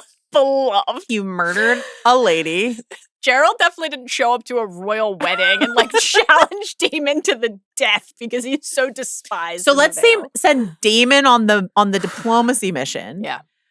What should be happening is Daemon should go back into battle because that's what Daemon's good at, right? So like get Daemon out of the small council room. He's not being helpful there, and send him out to battle. Yeah. And if we had Jace around, send Jace out to diplomacy or something. Like surely Bela would be better at diplomacy. You think I have to imagine. You think Joffrey's ready? Little Joff. Sweet little Joff when he comes back. You know, she tells Luther, like, get him back. He's my heir now. Got to raise him as my heir. Maybe he'll just be like, I'm also an expert at diplomacy. It's possible. How much taller do you think he's going to be when he shows up? I wanted to ask you this. Do you think he's going to be just like I-aged 5 to 6 years? Because he should be, what, 13? Is that right? And that Joffrey actor was not even close to 13 when last we saw him. He was like 8 or like maybe younger. They should age him up a little bit. Yeah, he should show up like Luke age. I think that would be good. That would be good. And they'll just be like, don't worry about it. I'm prepared to not worry about it if it means that these children are finally the right ages, including some other ones who I'm still waiting to see again. I'd like to give you an opportunity to talk about Lady Joanna, because Rhaenyra is like, I need you to send word to Lady Joanna and all the great houses. Tell them their queen demands tribute. Remind them who now commands the realm. And that'll be fine because, again, it went fine when she talked that way to Boris Baratheon in the season 1 finale. He really rocked with it. He definitely didn't say, go home, pup, and tell your mother that the Lord of Storm's End is not some dog she can whistle up at need to set against her foes. Went fine. They're all learning their lessons and they're doing great. Mm-hmm. Lady Joanna, you've been waiting for a mention. You got one. Where is your thrill level? Through the roof. Lady Joanna Lannister. Care to comment on the she's spelling? Joanna with an H. Yeah, care to comment on the spelling? Not my fave. I get mistakenly called Joanna with an H often. You might say Johanna, or Johanna, people do, but... Visions of Johanna? Yeah. But Joanna Lannister. I call her Joanna Lannister in my head. Does anyone call her Jo? The way we call you Jo? The Lannisters have a lot of Joannas in their family. It's true. Yeah. I'll never forget. What was that? Where was the meme of like, if someone calls you this, they're from this place, and this, they're from this place. And that was when I realized that like only Ringer people call you Jo. Yeah. But then I was like, your Twitter handle is Jo wrote this. Can that be true? Yeah. It's a fact. Anyway. It's just something I think about sometimes. Yeah, it just comes up sometimes. But that's how I know. That's how I know people either met me here or post me working here, is if they call me Jo. Jo. Yeah. They call you Jo. We did it, Jo. We did it, Jo. Yeah, but Joanna Lannister, there's not much I can say outside of the spoiler section. But you're excited. But I'm excited. I really like her. Orwell shares the Harrenhal update that Aemond has disappeared. No sign of Vhagar for days. The garrison was killed. The Castellan and his sons also slain. And Daemon takes a moment to look really sad about Simon before then being like, any word about the hot witch? With his wife sitting right there. A barn owl, a goat. You have to take at least one beat before you tell on yourself in front of your spouse in this way. Like, why is Rhaenyra not like, why are you asking? Do you think this is why he like nearly takes Ulf's head off when he knights him? He's like sad about Simon Strong. That's a great read. That's a great read. And not just that he doesn't give a shit about Ulf at all. And also that Ulf is like, this guy would happily cut my head off and not think twice about it. Well, they'd be down a dragon rider. He needs him. I really liked Ulf's get up. His fit. Yeah. The wonderful stuff. He's ready to be a Targaryen. Let's go. Targaryen, you Absolutely not. Absolutely. Incredible high comedy, just so good. Rhaenyra wants to send Baela out hunting. Later, she'll say send Adam too. But this is continuing the trend, and we have a moment elsewhere in the episode where Rhaenyra and Baela pass in the hallway. No words are exchanged, where we are reminded that Rhaenyra, first of all, in more recent storytelling stretch here, clearly is like, why was it Jason, not you? Why did you not save him? There's obviously some tension and blame there, but also just the fact that even when Rhaenyra sent Baela out in season 2 and wasn't willing to send Jace out to scout, willing to risk Baela in a way that she was not willing to risk Jace. So that is unfortunate and troubling. She says here that she'll give anyone who slays Aemond one-eye Harrenhal. And this continues something we're tracking. Are you giving your supporters what they want and what they need? This comes up about 50 times in this episode. It has been a through line of this season. Alice, who was so top of mind for Daemon that he completely embarrasses himself by mentioning it here. She wanted Harrenhal. Well, all she needs to do is bring them Aemon Targaryen. Well, easy peasy. He's there. Was it a kidney stab? Is that where the kidney is? No. That has to be very painful. I have to imagine that's a very painful place to get stabbed by a dagger. I can't believe he got by a strong son. I do. So I love tough. it. This is delicious. This is exactly what Alice was saying, right? Like all these people that just like bandying it about as a chip, as a carrot. Mm-hmm. You don't give a shit about it at all. Plus, by the way, promise to the phrase. Yes. So Jace had promised this to the phrase. He did. They did let the Winter Wolves pass through the twins. Yeah. What else have they done? Did they fight with the river? I didn't see them fighting with the river. I mean, canonically in Fire and Blood, they should have been there. Yeah, they should be in the fish feed. Fish feed, but they're helping to craft those lyrics. Did we see them? They just let some. No. They let some smelly old Starks through the gate. That's all they did. Do you really deserve Harrenhal for that? We had to make room for Black Alley to shine in that musical number. There's a rat in this stretch who scurries under Rhaenyra's feet, and we're not going to mention every single time that a rat is present in this episode because there were a lot of rats, but we are going to note this one because this rat has a red apple core in its mouth. I just want to say welcome to the team. Welcome to Team Red Apple Rat. We're just thrilled to have you. Preston, who, by the way, I definitely brought. Oh, yeah. Yes. Yeah. Is Team Green. Absolutely not. Well, I mean, sure. Okay. If you want to claim that, sure. Yeah, I'll let you have this one. The rodents love the green apples. It's yours. You just gleefully claimed a rat. I'm happy to. And I'm just saying our rat likes green apples. Okay. Our rat, Preston, likes green apples. I don't believe that's true. It's true. Should we ask Sam Witwer to come back and find out?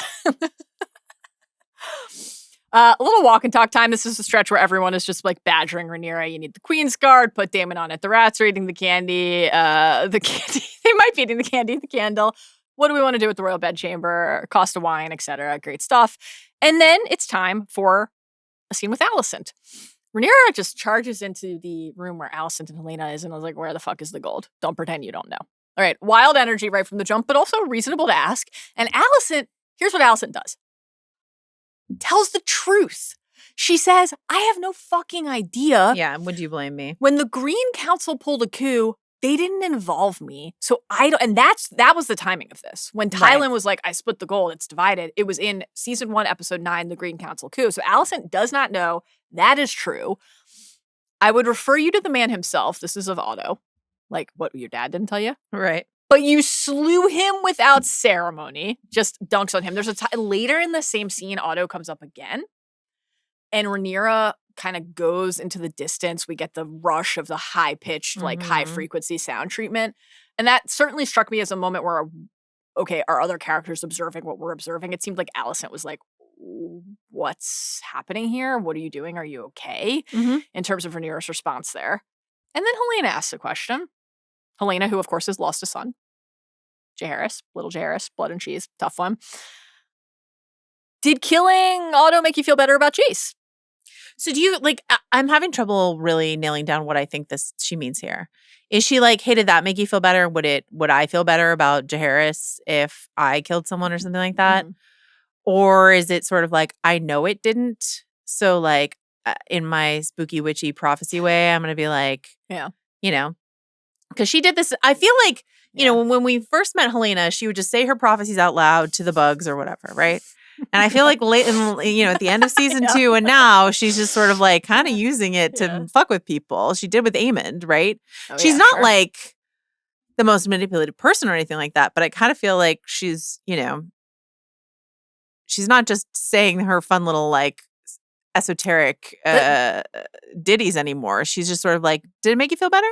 That's I know an it didn't. interesting read. I like that. I don't know. Yeah. I don't know how I want to interpret it. It was funny. Yeah, very. Like I mean, everything she's the Helena best. does is really funny. I right? read it as I like that question and thinking about it through that lens. I read it as more of a kind of sweet and innocent, like student of human nature moment of like, did it make you feel better? Like, how do people kind of cope with their grief and all of the things that they're processing? Oh, like a little neurodivergent question from her. Just because, like, if we compare it to like to that one of those Aemon moments, the like seeing Aemon looking at the throne and the like really kind of like cutting. Was it worth the price? Tonally, this felt different, but that does show us that it's, to your point, like very tonally different. It's in the mix for sure. I do think it's interesting. Again, as we mentioned, this episode is not adapted from much that's in the book, and Alicent and Rhaenyra's relationship is wholly different in the book. But I do like that, like, you know, there's this line: Queen Alicent was fettered at wrist and ankle with golden chains, and this idea of like the Queen and Helena in their golden chains, their golden fetters. Through this section. So like seeing them sort of just like here in their chambers, doing relatively fine, not great. But Helena's like, I don't want to be in this room. And we'll talk about that a little bit more in the book spoiler section. But I think it's worth mentioning the sauce she puts on like this room. For sure. I don't want to be here. Yeah, definitely. I like on the adaptation front that this is the kind of scene that like wouldn't have made the histories because of course, no one else is witnessed here. it, so that's really fun. What did she make on the kind of like studying Helena and how she's conducting herself? What did she make of just the look that, you know, she when Rhaenyra's like, well, I would have rather killed Aegon, like your mother and I agreed, and Helena's like, what? Yeah. But she's also like, that's fine. I was not a fan. So good. Will you blame me only for what men have done? Alicent's question. Great what question. What do you think? Yes, women will be blamed. Yeah. For what men have done. Can Rhaenyra take a minute and really appreciate Alicent not in Fire and Blood blamed for what only men have done? And, thinking back to the scene we so loved in the finale, Rhaenyra says this to Alicent, like, not about their relationship, more about the histories. Like, you're going to be painted as a villain. You're going to be blamed. And Alicent, bitch queen, makes her necessary peace with it to then kind of confront Rhaenyra with something that Rhaenyra understands as well as anyone. Like, the differences in expectation and perception because they're women in a place of rule. I thought was a very reasonable point to make and savvy of her to do it. Yeah, I think both of them because, again, when Chris asked us that question of like what we thought Alicent meant later when she's like, your father lived in a dream world that neither of us have ever stepped foot in, right? Yeah, yes. Or in not a dream world, in a world or whatever. And, you know, you and I were both talking about how we felt like that was kind of gendered, right? To say Viserys as a man was allowed to be in this. Also, he lived in peacetime. We live in wartime, all these other things. But I thought it was really interesting. We got some pushback from people saying like, no, I thought they meant like, because Viserys like spent all day with his Legos or this, that, and the other thing. And I'm like, yeah, because he was a dude. Because can you imagine if the council had said, Rhaenys, you are queen, not Viserys, but Rhaenys, you, the queen who never was, you are the queen. And then she built Legos. And she just built fucking Legos all the time? Well, yeah, but you rule. But like, she could not have done that. If she had no dragon and she built Legos all the time, they'd be like, what the fuck kind of Targaryen are you? What kind of leader are you? Yeah. She would not have been allowed to do that. So Viserys was allowed to be this sort of vacillating, kind of sweet and gentle and remembered as a highly competent ruler. Right. Because he was elected by the council as a male ruler and then just sort of like not questioned. Right. And that's why when like Daemon says the things that he says in this episode, but across the series to date, it's like he's the only one seeing it clear-eyed. You know what I mean? He's like saying something that we other like people Viserys are not more than we have more respect for Viserys than Daemon does. Well, but I love the Lego.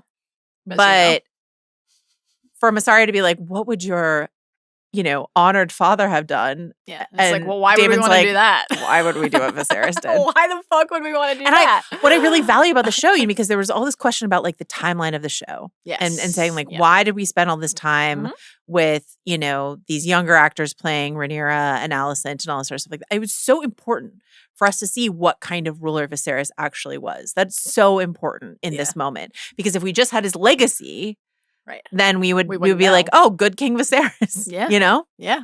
I really agree. And I think it's it's paying dividends with all the characters. Mm. You know, we have like the echoes of Vaemon's challenge and what Corlys will do later, which we'll talk about later. But also like something like, I don't know, watching Daemon so like nakedly dismiss needing to care for the citizens of their realm. Right. It makes you think back to something like the laundry list of council positions that he like couldn't hold and wasn't equipped to hold. That's And why I'm it's like, get him out of the the small council chambers. He does not send him to the stepstones. Daemon is Put him he on loves it there. Put him on triarchy mop up duty. Like, Someone you know, needs to be on triarchy. give him Chris someone would to stab. be thrilled. We told him we were done with the triarchy. Maybe not. Make Daemon High General Supreme of the Targaryen army. He'd probably fly to Yee and just like torch a bunch of people, you know? Yeah, I mean, he can't wait to just like globe trot and all see all the sights. Wait, I just need the camera for a second. Yee. Daemon. Targaryens don't do well in Essos. Ask me how I know. Okay. I mean, he's only seen certain glimpses of the future. He's like, that babe looked hot. Very Where's she? select, Where very is she? select awareness. You mentioned Rhaenys, and I'm glad you did because inside of this Alicent challenge to Rhaenyra, we loved that sequence between Rhaenys and Alicent in the penultimate episode of season 1. Right before Rhaenys does something unthinkable and still to unfathomable. this day, let's just be honest, disqualifying. Disqualifying for that episode of television.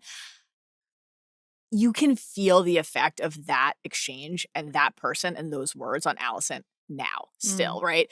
Yet you toil still in service to men, your father, your husband, your son. You desire not to be free, but to make a window in the wall of your prison. Well, there's the second part of that.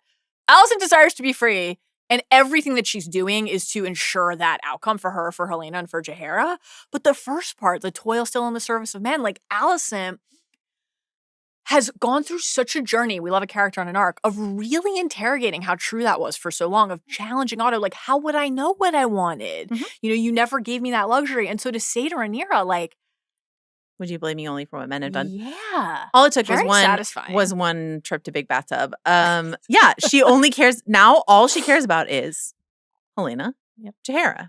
She's like, feminism only. And like for like a minute, Daeron, at the end, but like not really. A little bit. She's like, and then she's like, let's throw this boy under the bus and also my own son under the bus. An incredible shift in the span of 45 seconds of television from like, am I supposed to thank you for like sending him to the wall to, all right, I'm going to reveal very apparently that this she's is like, not the real I've got Daeron. 2 people on my priority list. They're both women. I don't know what to do with any of these other men.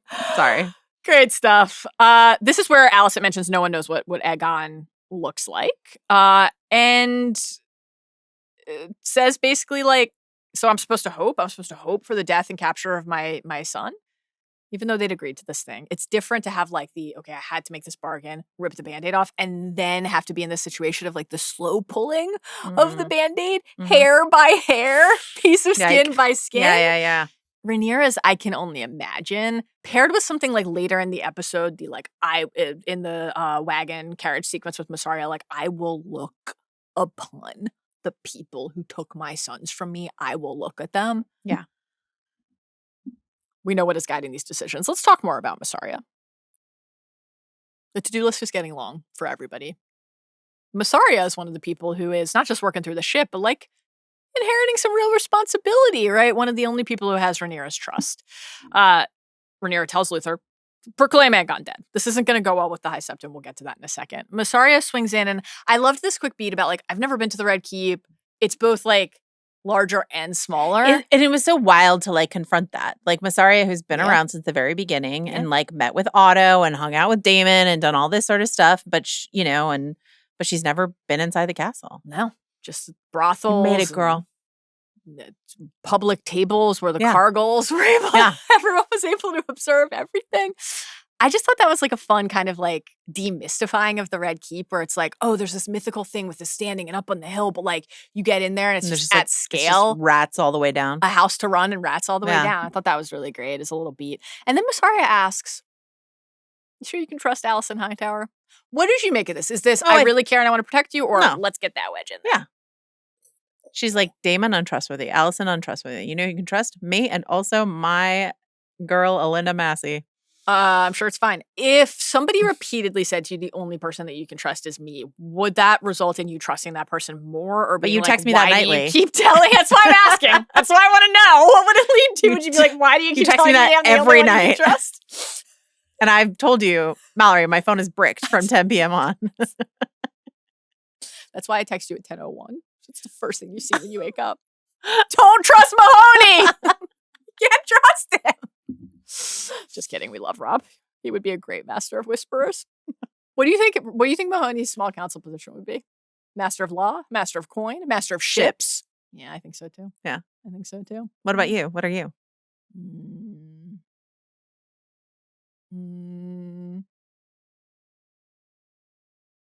I don't think you can pick your own position. You have to tell me what Law. I am. Law? You love the rules. You're like, canonically, Sea Smoke cannot have another rider, actually. Still really hung up on that. Mm-hmm. What am I? Well, you're the queen. Oh. But then, so can I be hand? Yeah. Okay, great. We solved it. Great. And then Mahoney can take care of our fleet. Great. He can protect our ships. Fantastic. I think our realm's going to be great. It's going to be great. Rhaenyra brings up Daeron to Mysaria. I'm troubled by the prospect of having to kill this small child who's my half-brother I've never met. That reminds me, by the way, on the Daemon front in the first, we're going to take care of him as we would all sons of Viserys. Come on, Daemon, you're trying to kill these people and he knows it. Stop fucking around so much. Look what happened. I do love him. He's so great to watch. He's fun. This is where... Did he break out the murder cloak when he goes back to the Vale? I hope so. Okay.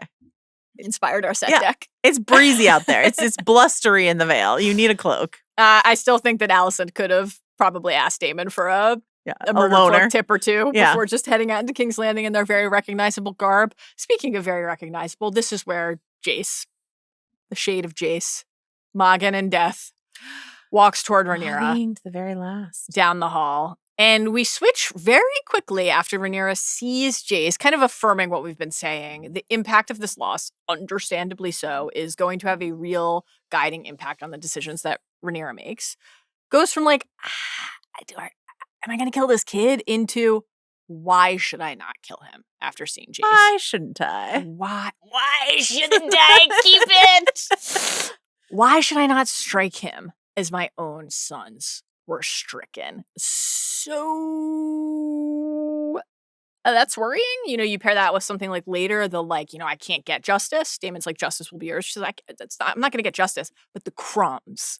Do you think she was thinking about that when she was eating that cracker? She's like, the crumbs. It had a real crunch to it. You need to be able to snack quickly and efficiently in the middle of a busy day. What are those crackers that are sort of long and wavy? Do you know what I mean? Quite thin and crispy. Yeah, I do. That's exactly what that. Those are good. They have like a Asiago cheese on them or something, or a rosemary. Yeah, they come different flavors. Delicious. Yeah. Love that. Is Rhaenyra mistaking, as many other characters in Game of Thrones and elsewhere have, justice for vengeance? And is that something we should be worried about? Ooh, tough. Probably. Should we call Batman and should we get our Pats in? I will have vengeance. It's worrying. It is worrying. And this is another moment where people are observing something funky going on with Rhaenyra. The boy who she mistakes as Jace, and then Mysaria too. They're like, you just went into a trance. What's happening? This is always the observation, as you noted. And this is where she says, there's a lot to do. Let's question everybody. See if they're loyal to the High Towers. Mysaria, do it quietly, as only you can. Only you can. And Mysaria's like, fuck yeah, it's working. Uh-oh. Is it working with High Septon Ballman, not High Septon Eustace? It's not. Tell me why. Tell me why. It's not Doesn't go well? Well, I thought it was really interesting, this idea, thinking about the faith and as political actors. Yeah. And this idea that Condell presented on the inside of the episode that the faith are invested in the High Towers who hold the seat where the Starry Sept is in Old Town. Yes. So this idea of where is the center of power for the faith? It moves inside of Targaryen history, but yeah, right now. But it's not just, I think, geographical, hey, we're both from good old Town. Right. It's think about the makeover that the castle got when Alicent took over. Not all, but gone are many of the Dragon Orgy murals and tapestries and whatever. Tragic. And up up with the 7-pointed star, you know, and it's all over the place now. And so their prominence and their proximity to power grew and flourished under this Targ Tower regime led by the Greens. Yeah. And so for Rhaenyra, who married her uncle, not ideal, and sort of flaunts this idea of the dragons in front of him, he's like, not you. So he's hiding behind this sort of like decorum of like, I haven't seen a body. You haven't called the Silent Sisters. What are you doing here? I just anointed your brother, you know, like, but her brother wasn't the named heir. You know what I mean? Like there's many things that the Faith have done here that is dicey. And so he's sort of like retreating behind, and the way the camera sort of lingers on his like 7-pointed star medallion, all this sort of stuff like that. He's retreating behind this sort of like this ceremony and all of this superiority. Yeah. When in fact, he's as much of a political animal as anyone else. We don't know this guy very well, but like the Faith themselves are political actors. Absolutely. They have an agenda for sure. I love the choice to set this, because like this meeting could have taken place in so many rooms, but to set it not just in the throne room, you know, the seat of power, but with those like statues and pillars of the Targaryen rulers all around them when there has been such conflict between the Targaryens and the Faith. Yeah. I was thinking too, I love the High Towers as like the good believing family that is perpetuating and propagating and evangelizing on behalf of the Faith. I was thinking back to like you clocking the second we got to see Ormund's beautiful armor, that it is bedecked as well with like the imagery of the Seven, right? So it's everywhere. The fact that in the past, in the canonical timeline, the history of the Targaryens to this point in the story, there's been quite a bit of tension between the Faith and the Targaryens. An uneasy detente. Quite uneasy. And something like, okay, you're allowed to fuck each other. It's going to have to be papered in as the doctrine of exceptionalism. We're going to make sure everyone knows this is not okay and we don't think it's right. But you need to be able to like ride your dragon, so we'll allow it. There's always been this tension between like what is holy and what is foul from the perspective of the Faith. I think it's fair to say most people, whether or not they believe in the Seven, think it's wrong to fuck people you're related to. But it's like hypocritical because they've thrown their power behind Aegon, who married his sister. You know what I mean? Like, you did. And I mean, that was part of Alicent's hypocrisy too, to like judge Rhaenyra for that in their youths and then but I'm just like, for them to be so affronted and say you're foul beasts and all these sort of things like that, when I'm just sort of like, new regime, same as the old regime. No incestuous question. With dragons. No question. It's just the different blondes that you don't like. Because they don't care for you very much. Because they got married under like pagan dragon blood ceremony, you know? Remember the blood on the lips? That's what I was referencing. And the fits. Correct. That was wonderful. Yeah. That was a beautiful Umbra, ceremony. yeah. Would have been great to be there. The other thing about the dragons, this is true and something we've been confronting inside of the Targaryen family, but certainly for the perspective of the Faith, they can't control the dragons. That's not something they can use or wield or bring inside of their power. Right. So that's a threat completely. Obviously now, yes, Aegon and Aemond have their dragons as well, and sweet Helena and Dreamfire, and both sides had dragons and the Dance of the Dragons. That's why it's the Dance of the Dragons. Dreamy. The fact too that like I felt like Rhaenyra really kind of incited this reaction. Put the flame was there, and then there was fuel added to it with the like. A dragon appeared to be, am I not the chosen one, right? Like, did the gods not choose me and sanction me? And the High Septon having to concede, like, it has happened. It is true. But, like, that's a threat as well to the doctrine of the Faith. If a ruler can say, well, the gods have picked me and me alone. But also, to your point, plenty of times where members of the Faith would use logic like that to push their agenda. I thought it was really interesting, this kind the allusions to like blood magic and the blood mages. And this is stuff we've heard Viserys talk about when he was like building his Legos and talking about the history and the doom, and old Valyria and talking about like where the blood mages worked their craft. I mean, this is what the dragon orgy tapestries are about. Did they fuck dragons in order to make more dragons? And Viserys was concerned, and not everybody else was. Yeah, not everybody else was. Bit of a source of a division between them. It exhorts and comforts and binds together your people. Underestimate it being the Faith, at your peril. This is the parting warning from High Septon Ballman to Rhaenyra, because Rhaenyra's like, all right, I got it. You're not into this. This isn't going to work. You're not going to give me what I want in anointing, but you're not going to give me what I want more broadly, which is your support, right? And your sanctioning. So this is set a couple centuries before Game of Thrones, but we've seen Game of Thrones. We watched the High Sparrow. We watched the Faith Militant rise again. There are plenty of examples from past timelines in the canon as well of the military manifestation of that conflict between the Targaryens and the Faith. This warning is issued for a reason, and it is issued with heft behind it. It's worrying. It's worrying, Joe. Rhaenyra did not come out on top of that. No. Exchange. Love to see the Septons and the Silent Sisters and the members of the Faith like observing the handing out of the food, which, Mysaria is kind of like boasting about it. This is, fuck them. Like, this is your anointing. But that's a purposeful choice to do that in front of the Sept where they're going to observe it. Is the outcome of that... Do you think it would have gone over better if Rhaenyra had been like, hey, I dressed up as a nun recently? I lit some candles. Yeah. I snuck in. I used your Faith as costume. Do you think that would have gone over really well? I cosplayed as a believer just when it suited me. Yeah. And then not again. Yeah, she should maybe there's still time to try it. Corlys makes us ask, what did you think of the vibes of this dinner? Okay, so I loved this. I loved the way this opens. Rhaenyra looks sort of like relaxed for the first time. She has this whole episode and she's like, yeah, I'm no longer being observed by a million different people. I'm not around people who need things from me. I'm with Corlys, my number one ally. Adam, who I quite like. Yeah. Alan, who I'm meeting, seems lovely. And like, let's just have a small, intimate, relaxing dinner. And then Corlys is like, I have an impossible ask. Yeah. And she's like, fuck. You know what I mean? Like, I just thought never stops. I thought the way that it started with her just being like, lovely, cozy dinner. Let's just do it. Have this intimate, just us dinner. And then it's like, nope, you're still on the clock, baby. And he needs something from you.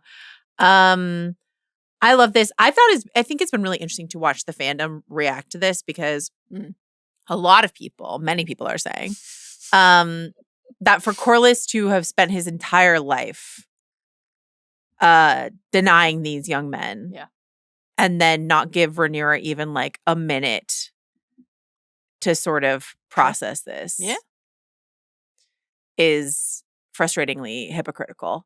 But also is Rhaenyra being a hypocrite in many degrees, and he calls her out for that. But it's just sort of like, what is Corlys's hypocrisy and all of this? And his urgency is, my house is ashes. I got to figure out how to preserve my legacy. Line. Yeah, legacy.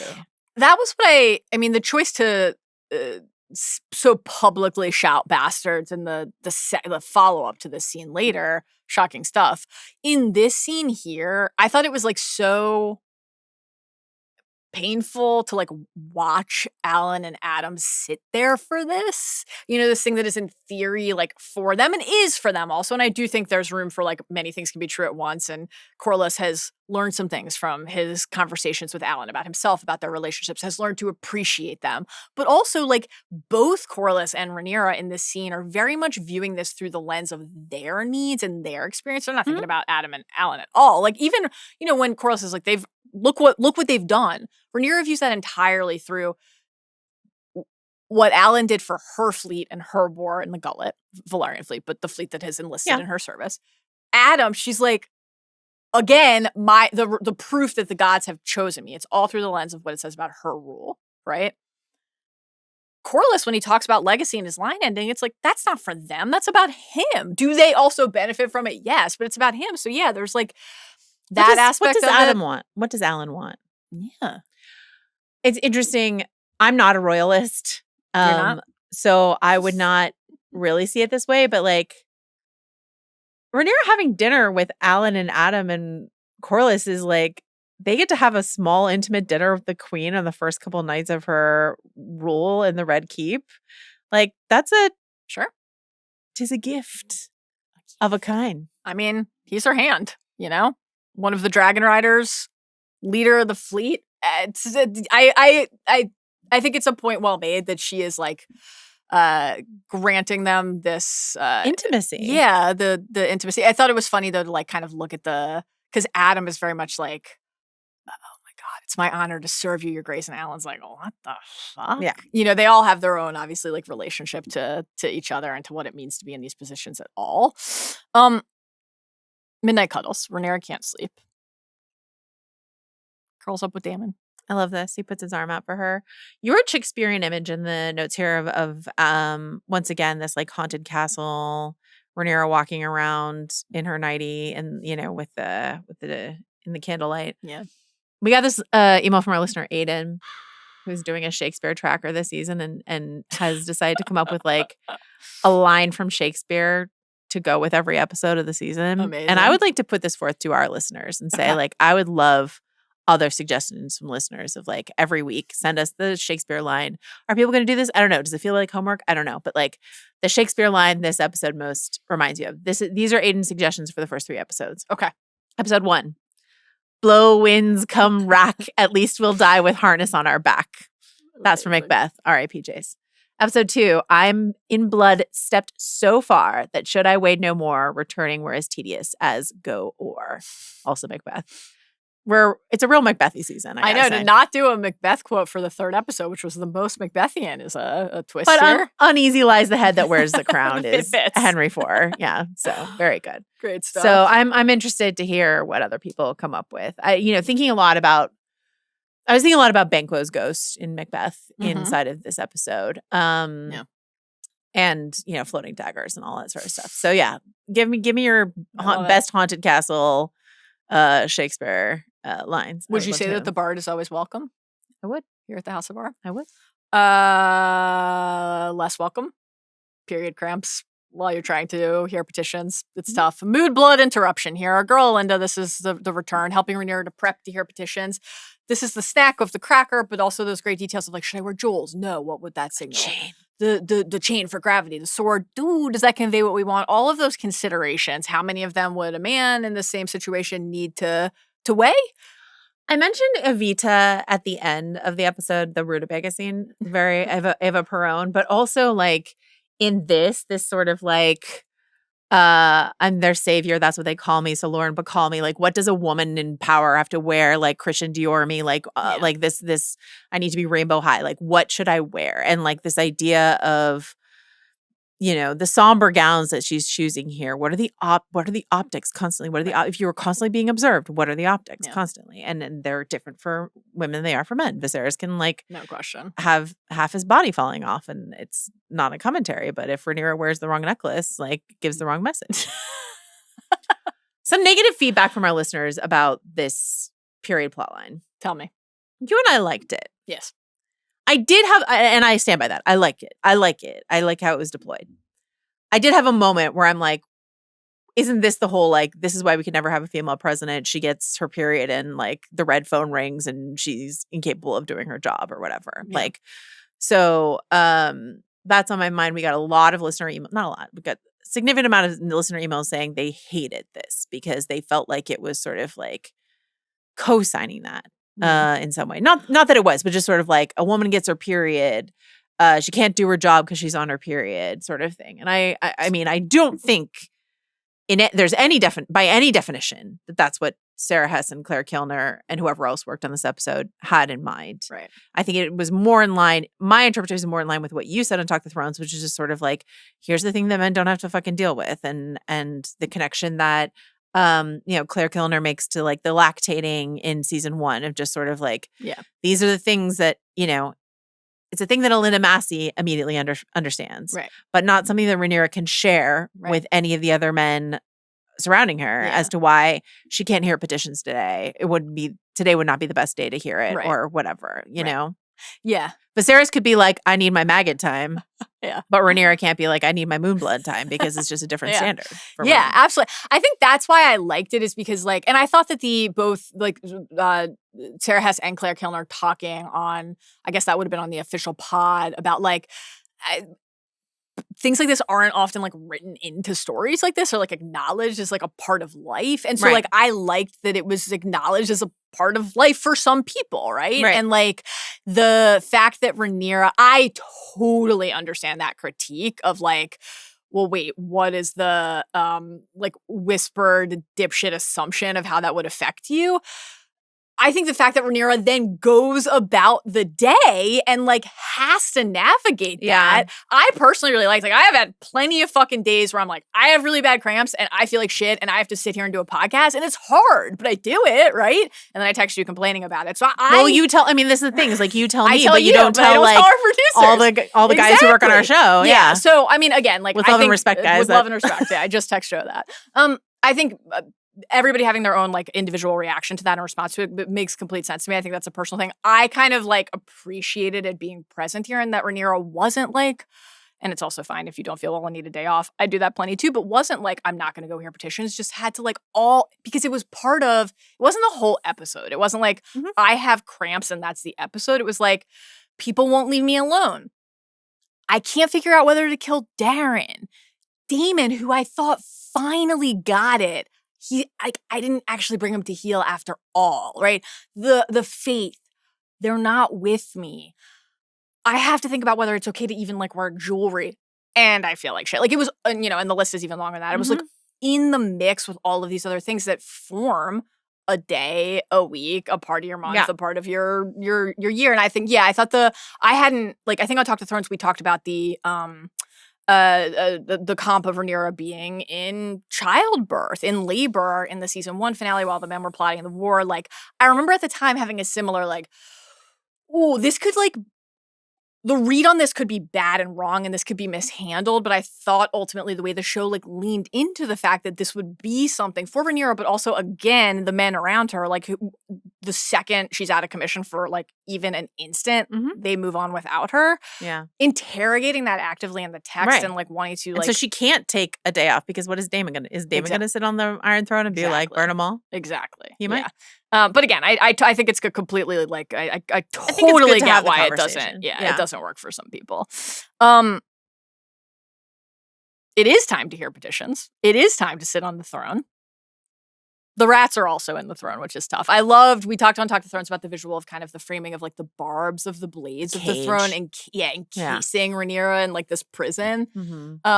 The cut to the rat scurrying inside the blade, incredible, grasping the arm of the throne, all of it just really, really, really great. And like we've seen plenty, you mentioned earlier, Dany hearing petitions in Marine. We've seen Ned as Hand sit the throne and hear petitions. We've seen lots of different characters over different episodes and shows hear petitions. Certainly the comp that is most top of mind is Aegon hearing petitions. And an intentional parallel that they leaned into that they really wanted to set up. Yes. You've got Corlys standing where Otto was standing and doing this sort of similar sort of like not like that. Not like that. Not like that. So different. Aegon did like he bit back at Otto. Yeah. He was like, actually no, like we need to it was interesting to revisit that. But also Aegon, like that was such like a great shading of that character because Aegon, who's been a piece of shit his whole life, is finally like, actually, I want to do some nice things for the people. What if I could help? But it's too late. Yep. Oh, it's too late. I've been a monster and an asshole, and I was never prepared for this, and my father made me feel unwanted. Now my cock is burst like a sausage on a spit. Right on a spit. Tough. Very tough. One of the people we hear from in this scene is Sylvie, who, as we've mentioned a few times over the years, issued that small folk-centric warning to Aemond. This is Aemond's brothel madam, right? When princes fight, the people who suffer are the small folk like me. The Aemond Aegon embarrassment at the brothel, where Aemond was like, fuck this person about Sylvie. A couple episodes after that. Was that why? Or would it always have happened? We don't have that clarity definitively. Sylvie was in the Alinda, Diana, Mysaria team of planting those seeds, the whispers about they're up there in the Red Keep partying and chowing down on gourmet feasts while we're starving. Yeah. And Ulf was one of the people who was like, what the fuck? Yeah. Right? So we get that reminder in the scene, and that's the role that Sylvie played. It was not just a reminder of like, I helped. It was a reminder and what felt to me like a kind of a brazen challenge to Rhaenyra. The people chose you and sided with you. Are you going to prove worthy of that choice? Are you going to justify everything? Also, I think it's what I love about the mess that Rhaenyra is dealing with here. Yeah. As any new administration has to deal with when they enter the mistakes of the old administration. So like, why are there so many rats? Because Aegon killed all the rat catchers. Okay. That's Aegon's shit that she has to mop up. Yes. But why is everyone starving? because of your blockade. Dude, when Manderly was like, maybe it's enough to have them forget that it was your blockade. I was like, this is just delicious as an intro. Yeah. This is so good. But just sort of like it's both Aegon's shit and it's also her shit because the small folk suffer when, the rich folk play their Game of Thrones, And so it's just sort of like, this is what's been going on. Let me ask you this, because you said Game of Thrones. When at the end of the episode, Rhaenyra was like, what game is he playing about Ormund? Were you like, the Game of Thrones? Did you? No, was that you at home? Actually, yes. Did you scare Adam when you said it? He was like, yeah. He's really supportive. He's great. He is great. Small council continuing to bicker. They're still a complete fucking calamity. This is the who is us argument between Mysaria and Daemon. This is, you've mentioned you're not a royalist. This was kind of interesting in terms of Mysaria's. It was so relieving. What? To not have to give a shit about the Taylor Swift wedding. Oh, yeah. But watch all my old Vanity Fair colleagues have to like cover in it. detail. And I was like, I don't have American royalty. I don't have to give a shit. Got a real kick out of seeing one of our former Ringer colleagues, Tommy Alter, walk out of the garden in his tux, having attended the wedding. Oh, good for you, Tommy. Okay. Incredible stuff. Wonderful. Mysaria is like arguing for democracy, but to further a dynasty. And I guess it's like, well, what choice do you have? Yeah. No better choice than that, I guess. Tough one. What'd you make of Daemon saying the order of things, invoking the order of things? Because that was such a key, like, Rhaenyra, the order of things line. I liked the recurrence of that. Using this logic that Rhaenys had kind of positioned to, like, force Rhaenyra to acknowledge the state of play, right? And here Daemon is, her husband, one of her, in theory, trusted advisors, one of the only people in this room. Like, well, that's the order of things. The very thing that she's challenging. This, like, can you ever break the wheel, really? Sunfire, long dead and decaying. Long in the dying. So that's a mention here in this stretch. So we'll just note that and move on. Note that.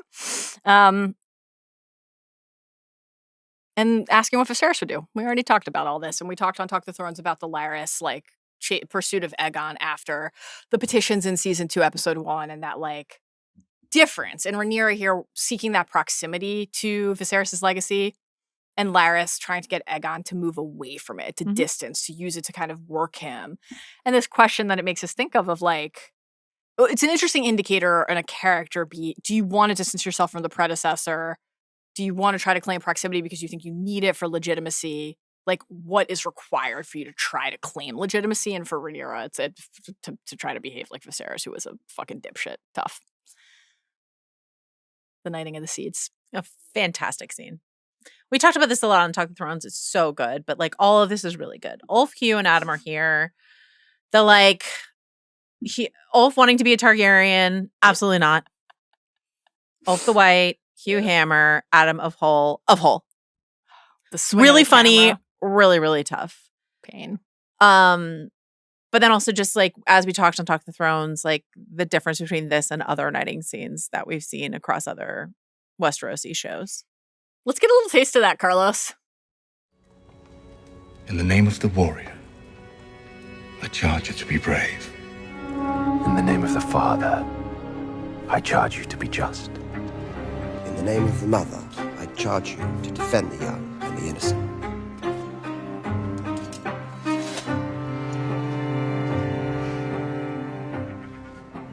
Is that it? Sir?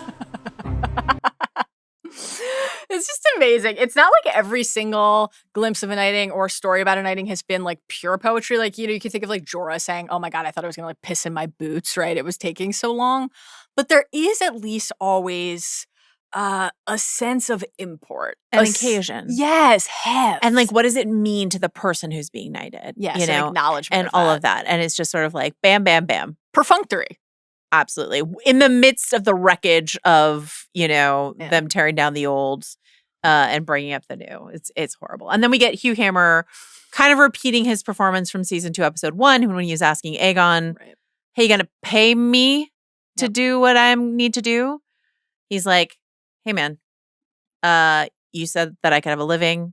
My kid died and my wife is off to Tumbleton, and I would like to have a life, a little work-life balance. Yeah. But I need to be compensated in order to do that. Rhaenyra's like, I'll get back to you. I'm awash in dilemmas and deficiencies. Very good line, really funny. But hey, has this come up before this season? Are you giving your supporters What they want. what they need and what they want? What they ask for. Interesting. And what you specifically told them you would give them. Food for thought. Alicent, back in the mix, comes and has a very reasonable ask. My father's bones.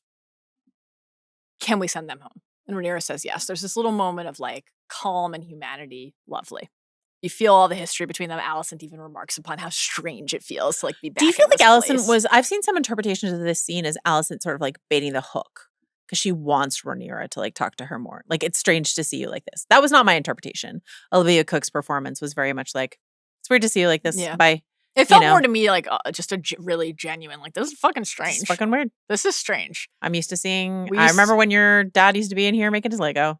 And I remember when I used to have to fuck your dad. Yeah. A lot of history between these characters. A lot of history. And Rhaenyra, who cannot trust any of her own counselors except for Mysaria, calls upon Alicent's experience. Says, I heard these petitions. You did this a lot. And what's so funny is I'm just like, this is exactly who you should be talking to. Imagine if Rhaenyra rolled with Alicent in her ear. Dream team, honestly, to me. You think the members of the newly formed Team Black Small Council would be into that? I don't give a shit. Rhaenyra's the queen. You will do things that your heart would have recoiled from before you came to the throne. This is in the trailer a couple times. We thought she might be talking to Aemond, but she's talking to Rhaenyra here. And this is exactly, these scenes is exactly sort of the thing we dreamed of when Rhaenyra was going to take King's Landing and Olivia Cook and Emma Darcy were going to be in the same place again. And it's like, okay, we get to watch them have scenes together and those are always the show at its best. So I don't know how much, again, because they do not have this relationship in the books, right? Alicent and Rhaenyra are not besties behind the scenes or anything like that. But like, what opportunity does the show have to give us Alicent and Rhaenyra talk about what it's like to rule or rule as a woman or all these other things? I'm really excited for that. Me too. And what level of, like, how far will they both be able to push each other and still make room for this? Like, Alicent rightly is pissed. She's like, we made a promise to each other, and I actually held up my end of it. Kind of. Where's Aegon? Well, sure.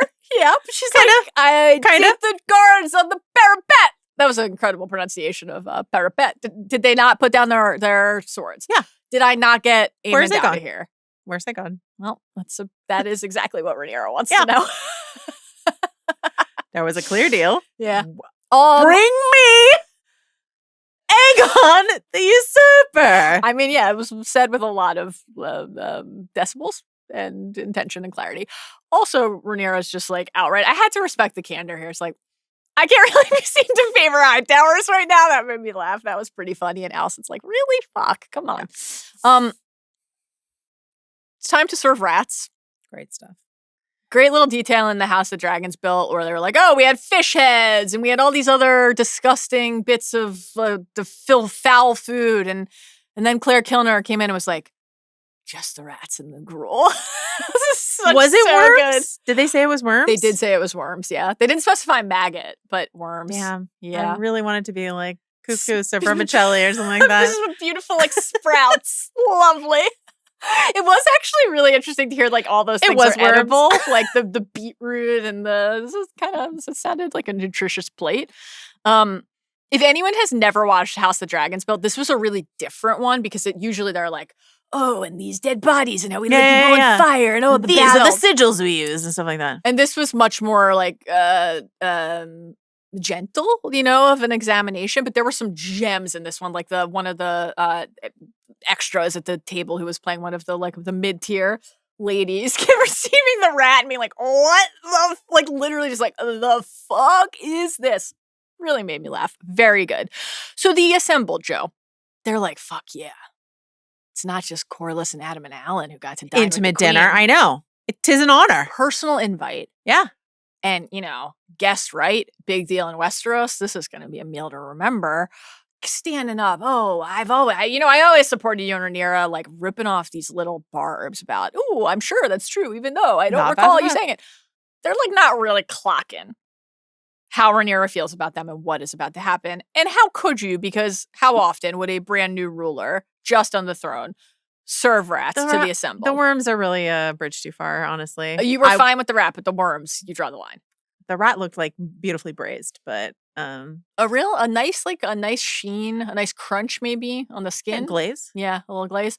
I just think that if the to-do list is this long and work is this stressful, this is efficient multitasking.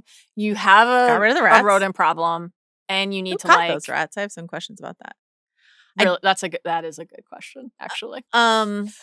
I loved this. I do have some questions about Torrhen Manderly. Tell me. Without getting into any spoilers about what we know about Torrhen Manderly in the book. Yeah. If the assembled here are mid-tier, nobody gives a shit about them nobles, what is House Manderly doing here? Yeah, and even just the geography of it. Yeah, exactly. Because she was like, your house will be rated 2.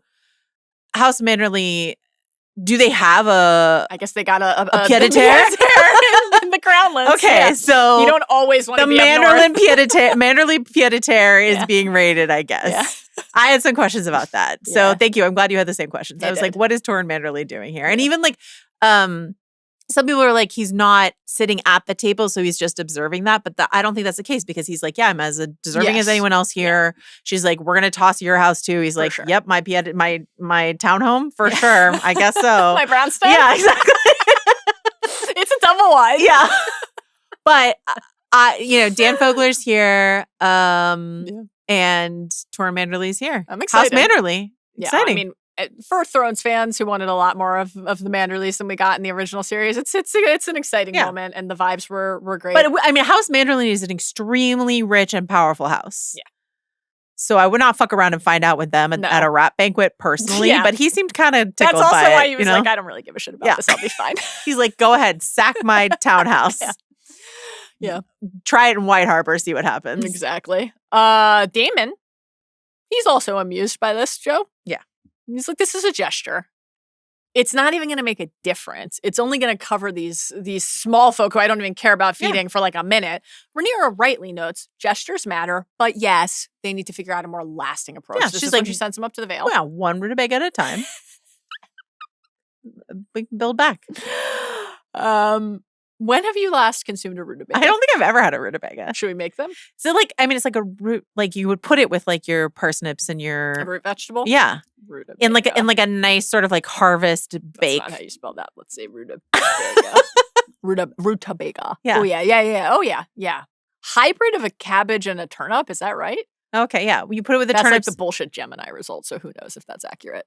Let's see. You would like root vegetable. Cube it up with some parsnips and some turnips and put it under the roast chicken in the oven and let the juices and the herbs from the chicken like roast the veggies underneath. That sounds delicious. That sounds great. How does a rutabaga pair with a rat, do you think?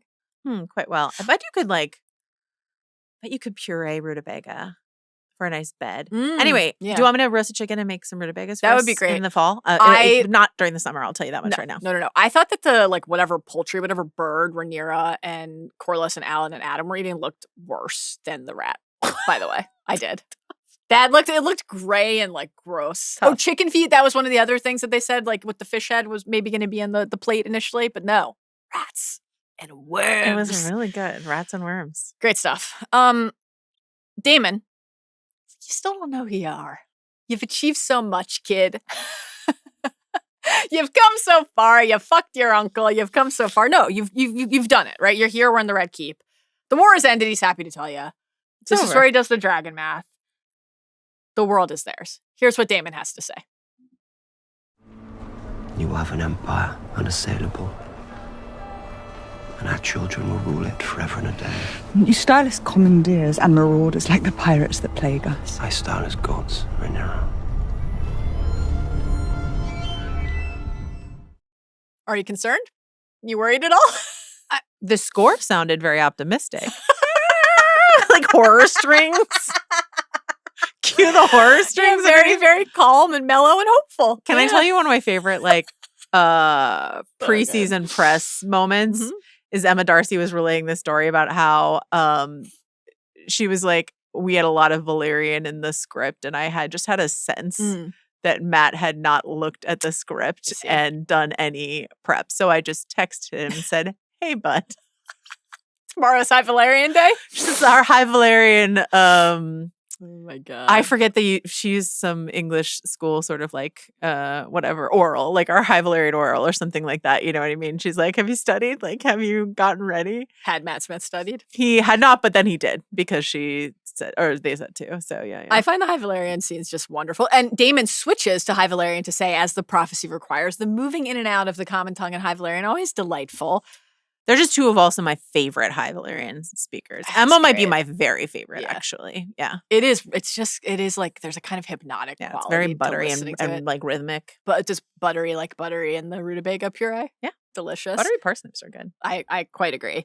I love that Daemon and Rhaenyra are both in this godly headspace, but with distinction, right? There is some, I mean, it's very worrying from both of them, but there is something different about the gods chose me type of fanaticism and we are gods, which in some ways you could say like Daemon's just talking like every other Targaryen. Like if we go back to the beginning of the series, the like test that Rhaenyra issued to Rhaenyra.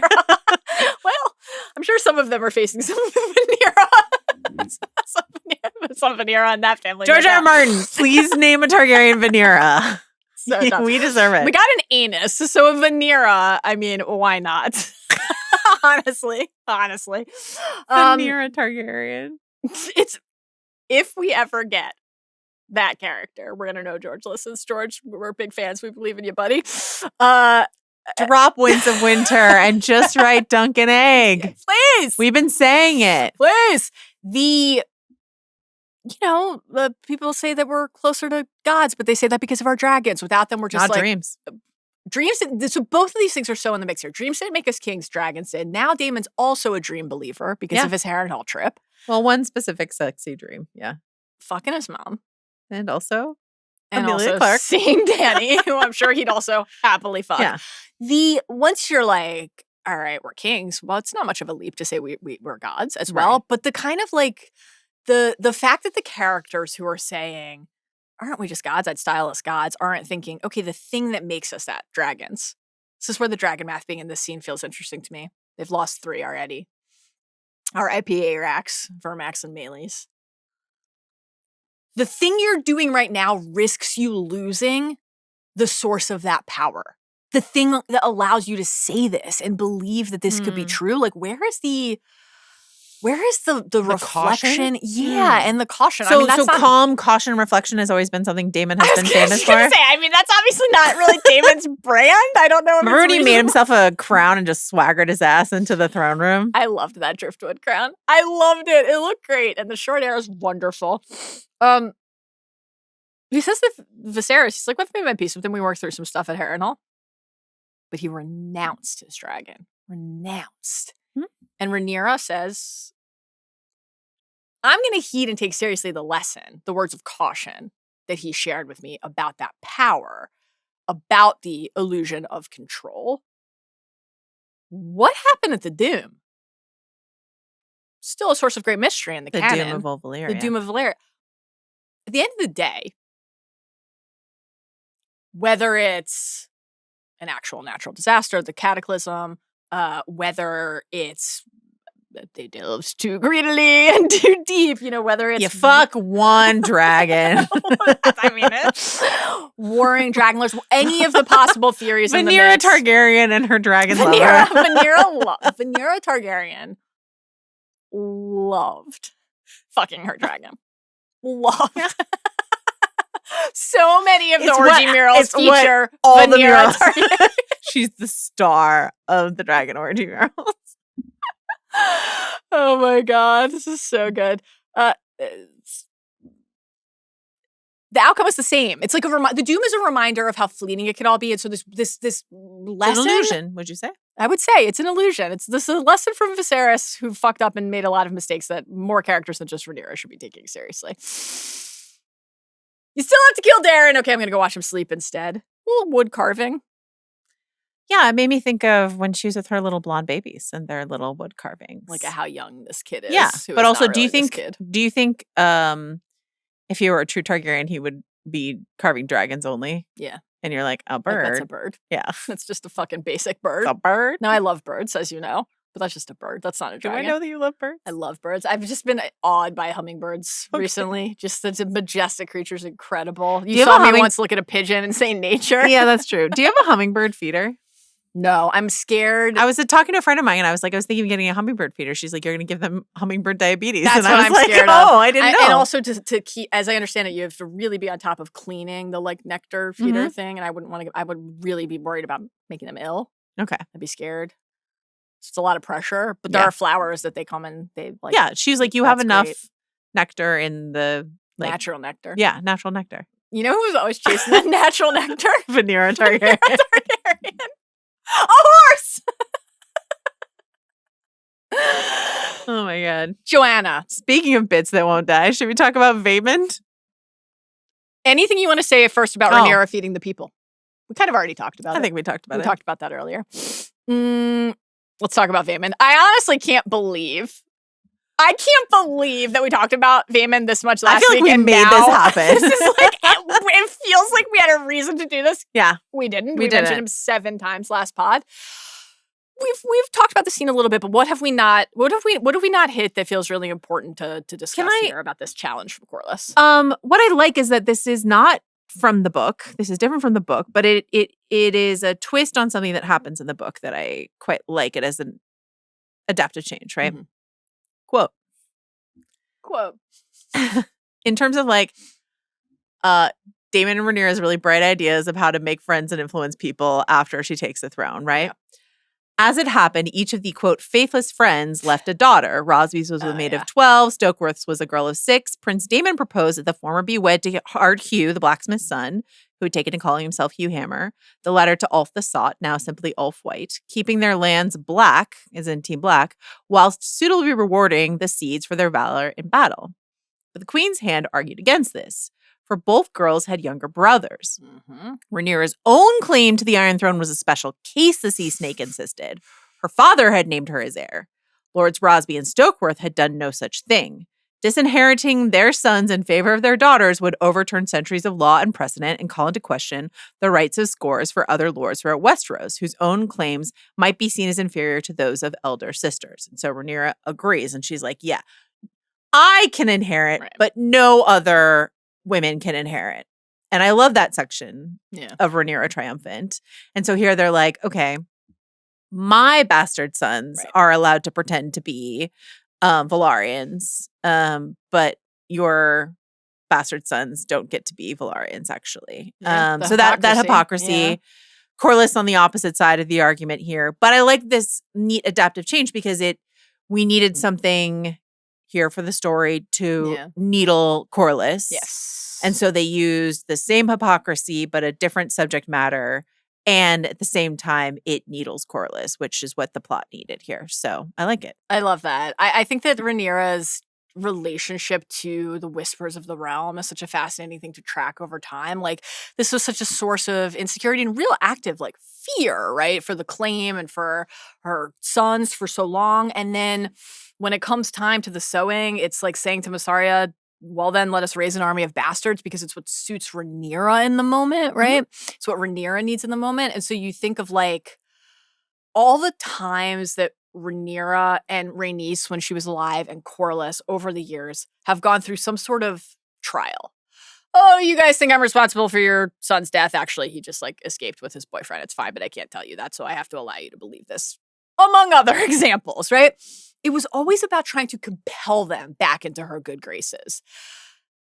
The fact that it's like the moment, and of course this isn't on Corlys' mind, and he basically says like, I've like never asked you for anything, and all I've done is like stand up to support you. And I don't think that's true. But everybody in an argument has to just say. The fact that it's after infiltrating the Red Keep and sitting on the throne, if this is 2 days ago, that's not how this conversation goes. There's just no way, right? And if it's frankly pre-Gullet, before High Tide burns and the fleet is in shambles, like all of it. So that I think that Corlys looking at that hypocrisy that you're identifying, and the fact that it's not just what is right for Rhaenyra and what is right for him in Rhaenyra's mind, and should Rhaenyra be the arbiter and judge of that, it is literally a matter of royal decree to legitimize a bastard, but is that like right and fair? Is it right and fair when you are the most important ally to this person?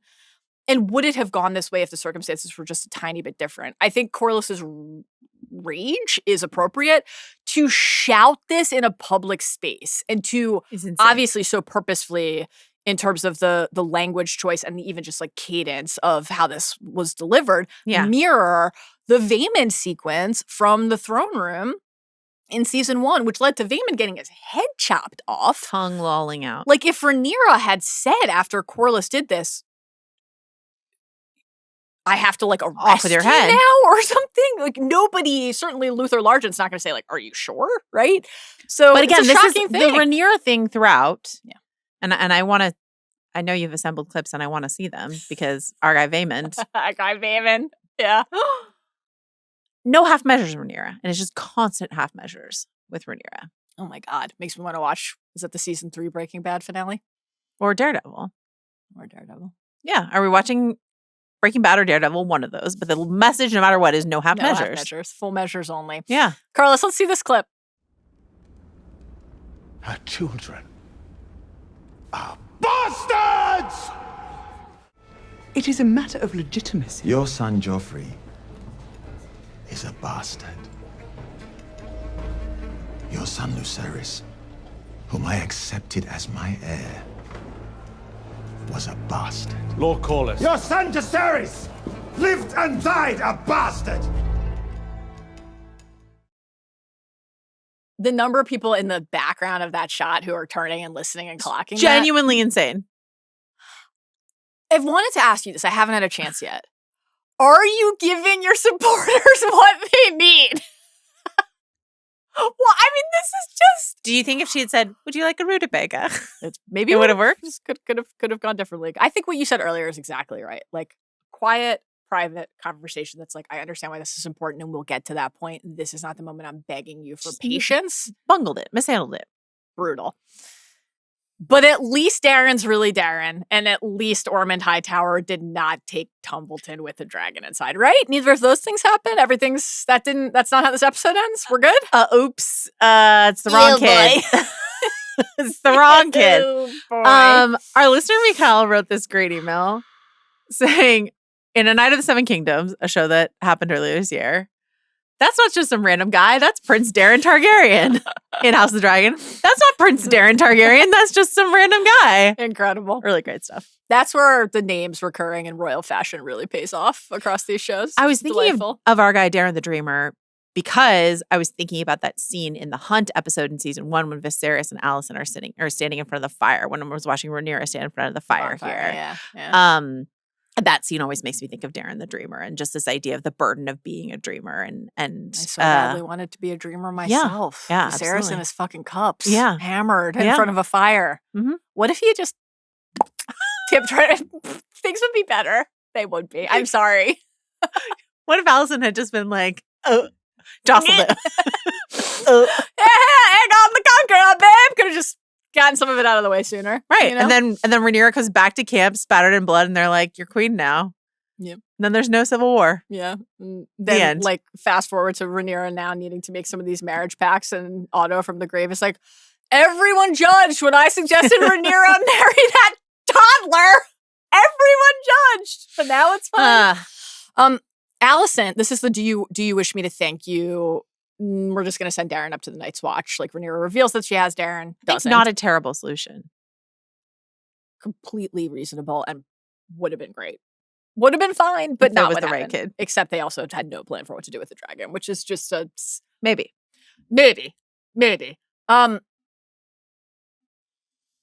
This question of mercy, because Rhaenyra in the handing out the food talks about being a merciful queen. Daemon in the Ormond scene talks about Rhaenyra's clemency. This idea of clemency, of mercy, is really present throughout the episode as something that Rhaenyra and Rhaenyra's camp are saying out loud. Yeah. I liked this Alicent, like, am I supposed to thank you moment? Because the question is like, will your, and especially in Game of Thrones, Ned, Madness of Mercy, etc., will your mercy be received as such from the person on the other end of it is always so interesting. Are you giving the people what they most want or desire?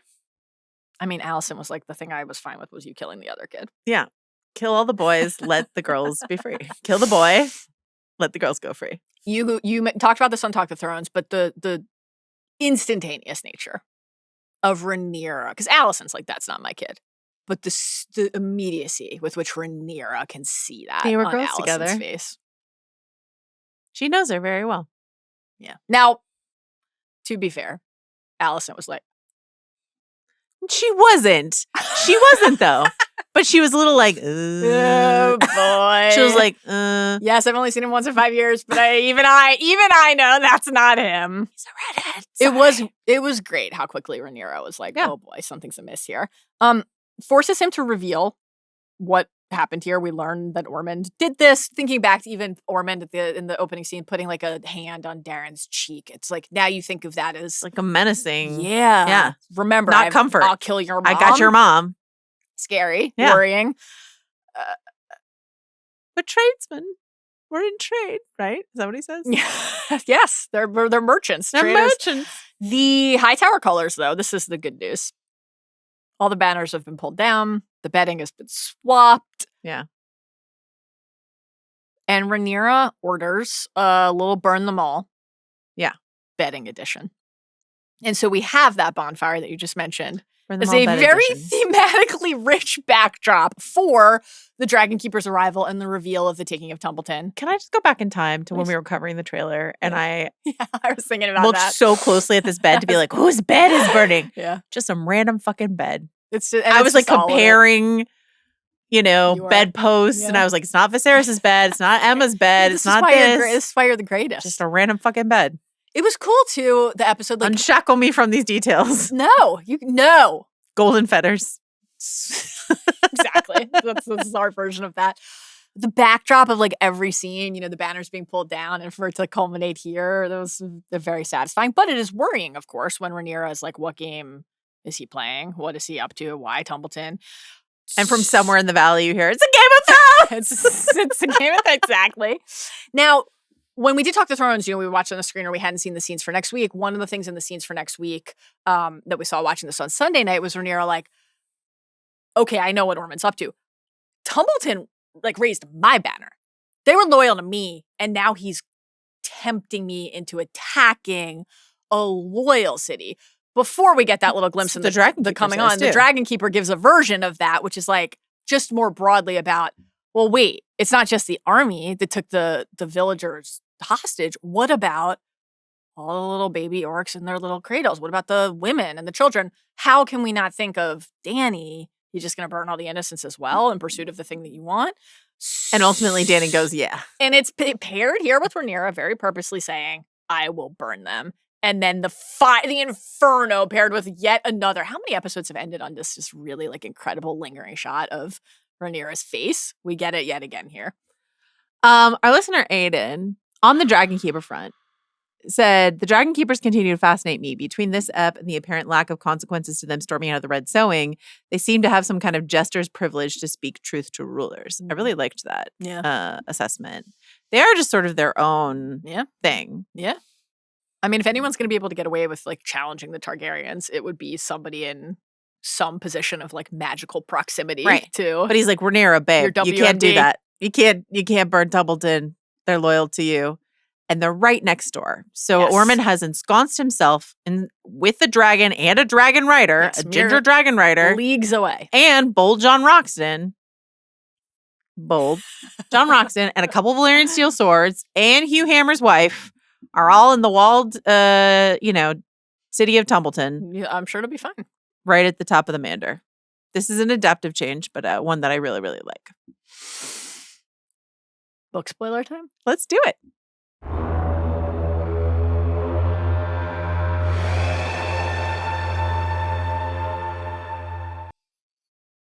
Okay, if you don't want to hear book spoilers, leave. Bye. All right, quickly, Yes. our listener Josh says, during the book spoiler section of the pod, could you include what pages in Fire and Blood is adapted from? And I would say with the caveat that we are not limiting ourselves in this section Yeah. when talking about book spoilers to just those pages. So you can't just I'm just going to say this to Josh or anyone else. I'm happy to fulfill this prompt right now, but I'm just saying we're not just only going to talk about these No, no, pages. no. That's Yeah. not how we do the book spoiler Yes. section. It's all spoilers all the time. A clock, baby. Yeah. But I would say around 494 to 496 is ish Yeah. what this section of the book is. Yeah. Yeah. Ish. Also, our listener Chris has this great email I thought, where he says, when I think back on Game of Thrones, I realize major events were triggered by characters making certain choices. Rob choosing to marry Talisa, Jon choosing to let the wildlings south of the wall, Craster giving his children to the walkers, Tywin choosing to let Tyrion be executed, etc. All the characters poking their toes in the ocean, not realizing the ripples they formed would turn into tsunamis that would alter the course of the story. And then in one episode, this episode, we get an entire series worth of consequential decisions from one character. Knowing how the Dance of the Dragons ends, I was enthralled to see how the show is setting up those choices to lead down certain paths, and I wanted to get your thoughts on how they handled that. So that's essentially what this spoiler section is going to be, is to be like, well, the conversation with the Faith. Welp, pissing off Corlys. Welp, pissing off all the mid-tier nobles. You know, like all that sort of stuff is exactly. It's just anyone watching this doesn't need to know book spoilers to be like, wow, Rhaenyra, not doing great. Some bad outcomes here. I think of all of because there's certainly a lot of Corlys set up and a lot of Tumbleton to Betrayer set up. The thing that felt to me most undeniable in this episode specifically was the shepherd setup. I think that some of it is just the scene. Do you want to say who the shepherd is? So the shepherd, and we had like a little bit of a moment with a chopping off of an arm during a riot earlier in the series. We're like, is this a little wink to the shepherd coming? The shepherd, the storming of the pit, basically season. I think we can safely assume season 4 plot lines because like late in the book, a figure who arises and amasses in a High Sparrow-esque fashion the legions of citizens of King's Landing who don't feel like they have what they need from Rhaenyra, and the ranks swell very quickly, and gives speeches in the public square. And a lot of the language choice is like specifically stuff we heard from High Septon Baldwin today. This idea of the profane magic and these related people fucking each other, the dragons, the incest, all of this Targaryen exceptionalism stuff being very publicly spun to say, why is that a thing that we're worshiping and supporting instead of rallying against? And the events that the shepherd and the shepherd's presence and burgeoning support triggers like include events such as the storming of the pit and Joffrey's death. And so the storming of the pit is like a bunch of dragons die. Like ton. All the dragons that are in the dragon pit die, essentially. So like, huge. I think the 2 Betrayer stuff is really, really good in this episode. I think it's great. So like, I love your point that you wrote here in our notes about like Ulf and Hugh get to like see the High Tower forces. So they've like at least clapped eyes on Ormund. We don't know exactly how this is going to go, but Ulf and Hugh, in Tumbleton, the attempt to take Tumbleton, will flip. Dragon math, ruh-roh. Right? Disaster. Absolute calamity. Okay? So for Ulf to be like, hey, can I have some respect? The name Targaryen, a castle, something. And they're like, no, lick my boot, you dumb piece of shit. And then Hugh's like, hey, my wife's in Tumbleton. I just need a house. And I just need a house and I can get my wife and then she's not in Tumbleton anymore. And then maybe I'll burn Tumbleton for you. But like, Hugh Hammer's going to flip for a different reason. Because he can't get fucking paid and his wife's in Tumbleton. Right. And Ulf's going to be like, guess what? I wanted a fucking castle and a little bit of respect. And pure of heart Adam is loyal to the very end. I think that the fact that even just like Ormund got to basically hear Daemon say, oh, you want a castle? Oh, you greedy fucker. You want a castle? I'm going to keep like mocking you about how you don't have it. Maybe Ormund can make a more direct appeal. Yeah, Ormund can be like, hey, you want a castle? I'll give you a castle. And guess what? It'll be in the fucking reach. How good does that sound? Wine for days. Arbor Gold, baby. In general, I think the Ulf and Hugh setup has been really good for a long time in terms of us better understanding how a thing like this could happen. But this really felt meaningful here. And I like that they're, as we've said from the beginning, I like that they're different. Yes. Like if Rhaenyra orders them to attack Tumbleton, Hugh is not going to burn a city that his wife is inside of. Kat, she has a name and we know her ish. If you say so. Joanna Lannister. Tell me. And the Greyjoys. Yes. Yeah. Okay, we got an email about this. Ash said, the offhand comment made about Joanna Lannister was interesting. A character who makes her descendant Tywin look like a kitten. We see no casting confirmation for Joanna this season, but she'd be a welcome addition to season 4 if there's time to do her story justice, along with Jane Eyre. She's another great foil for Rhaenyra in this age of female rulers. Dalton Greyjoy, what's going on with what's going on over there with the Lannister and the Greyjoys is like super interesting. It's a complete side plot, but it's very interesting. They could not do it at all if they want to. Yeah. Or they could do it next season if they wanted to. That would be fun. We could also just get a kind of like a couple mentions that plant the seeds for like, now there wasn't room to definitively say what happened with Tessarion in this episode, so maybe there's not room to be like the Red Kraken attacked Lannisport, but like maybe there is. It would be fun. ADR it off screen in a small council meeting. I do love that the Team Green small council whiteboard is still in effect here. I know. That's so good. Yeah. Helena. So I feel like the not wanting to be in that room because she's seen her death via those windows. It's entirely possible. A lot of people are saying on the internet and have written into us saying, does she not want to stay in that room by those windows because that's where Tommen makes his King's Landing moment. Brutal, but amazing. God. I will not deny that the shutters are similar and the dual pillar thing is similar, but like these could or could not be the same windows. Yeah. There's so much time between these two events. Yeah. So they could have redecorated, but there's enough differences that I can't say it's the identical window. And people are like, the view's the same. I'm like, it's just half the windows on that side of the castle have that view. What are you talking about? So much more likely to me is not Helena knows that Tommen, but I wouldn't be surprised if she decides to die herself. Yeah. I wouldn't be surprised if they shoot it intentionally to look like Tommen's death. I would not be surprised at all. Agreed. And if they intentionally design these windows to be evocative of that moment. I think that feels right. Corlys.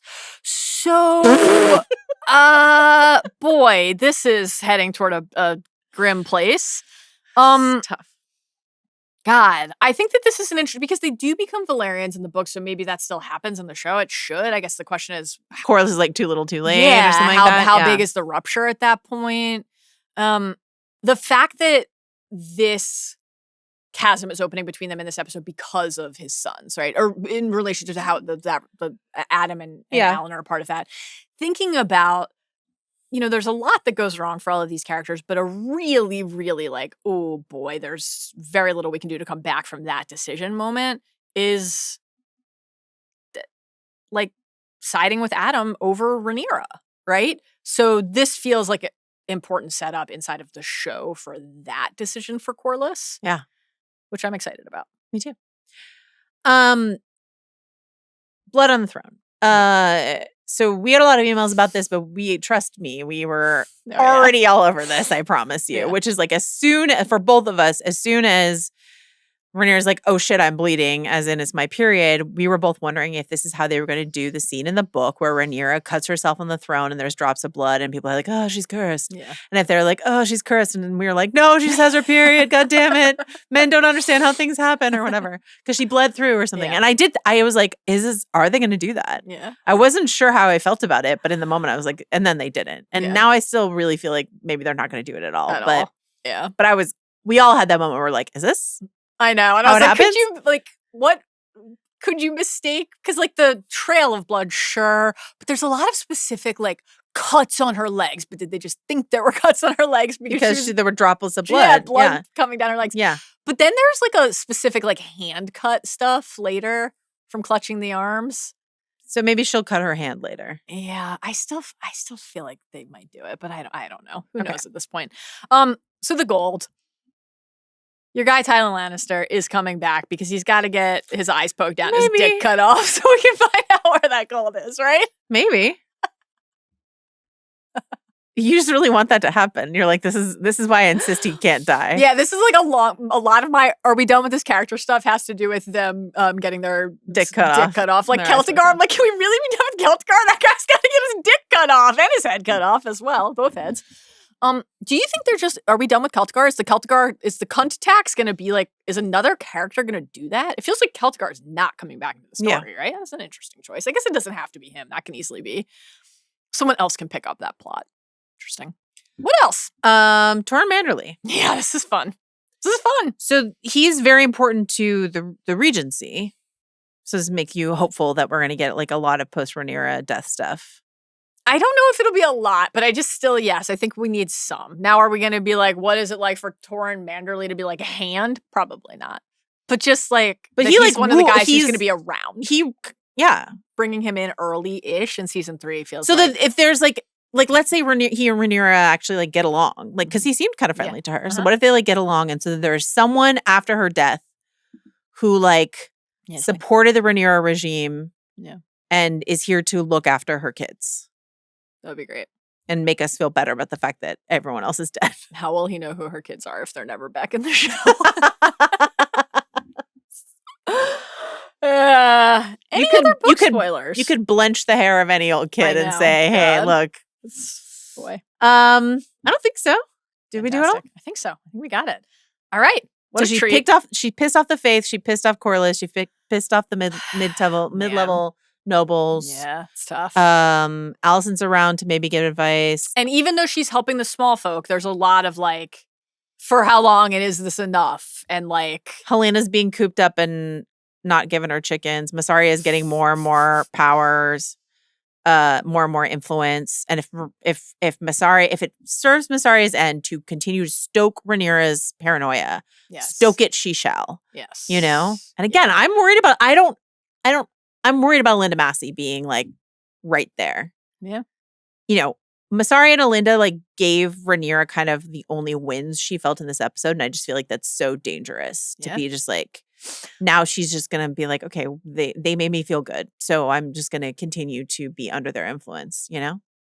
I'm concerned now too, now that you've planted the seed. I don't know. But then I think it's also interesting to think about, well, what is it even more tragic if like Alinda is actually sweet, loyal Alinda. Oh, like Adam. Paranoia is so like an Adam situation. Yeah, is so crippling. Do you think we're tipping our hands by constantly being like, Adam, sweet Adam, he's done nothing wrong. We love Adam. He's so great. Probably. Yeah, we should be a little more circumspect about that.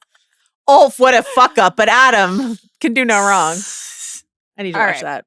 We did it. Thank you.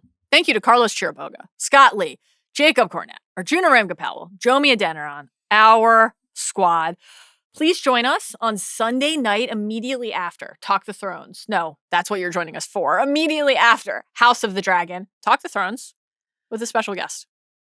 Double drop Lestat on Monday. Sorry, we regret to not be able to cover. Say it. What else next week?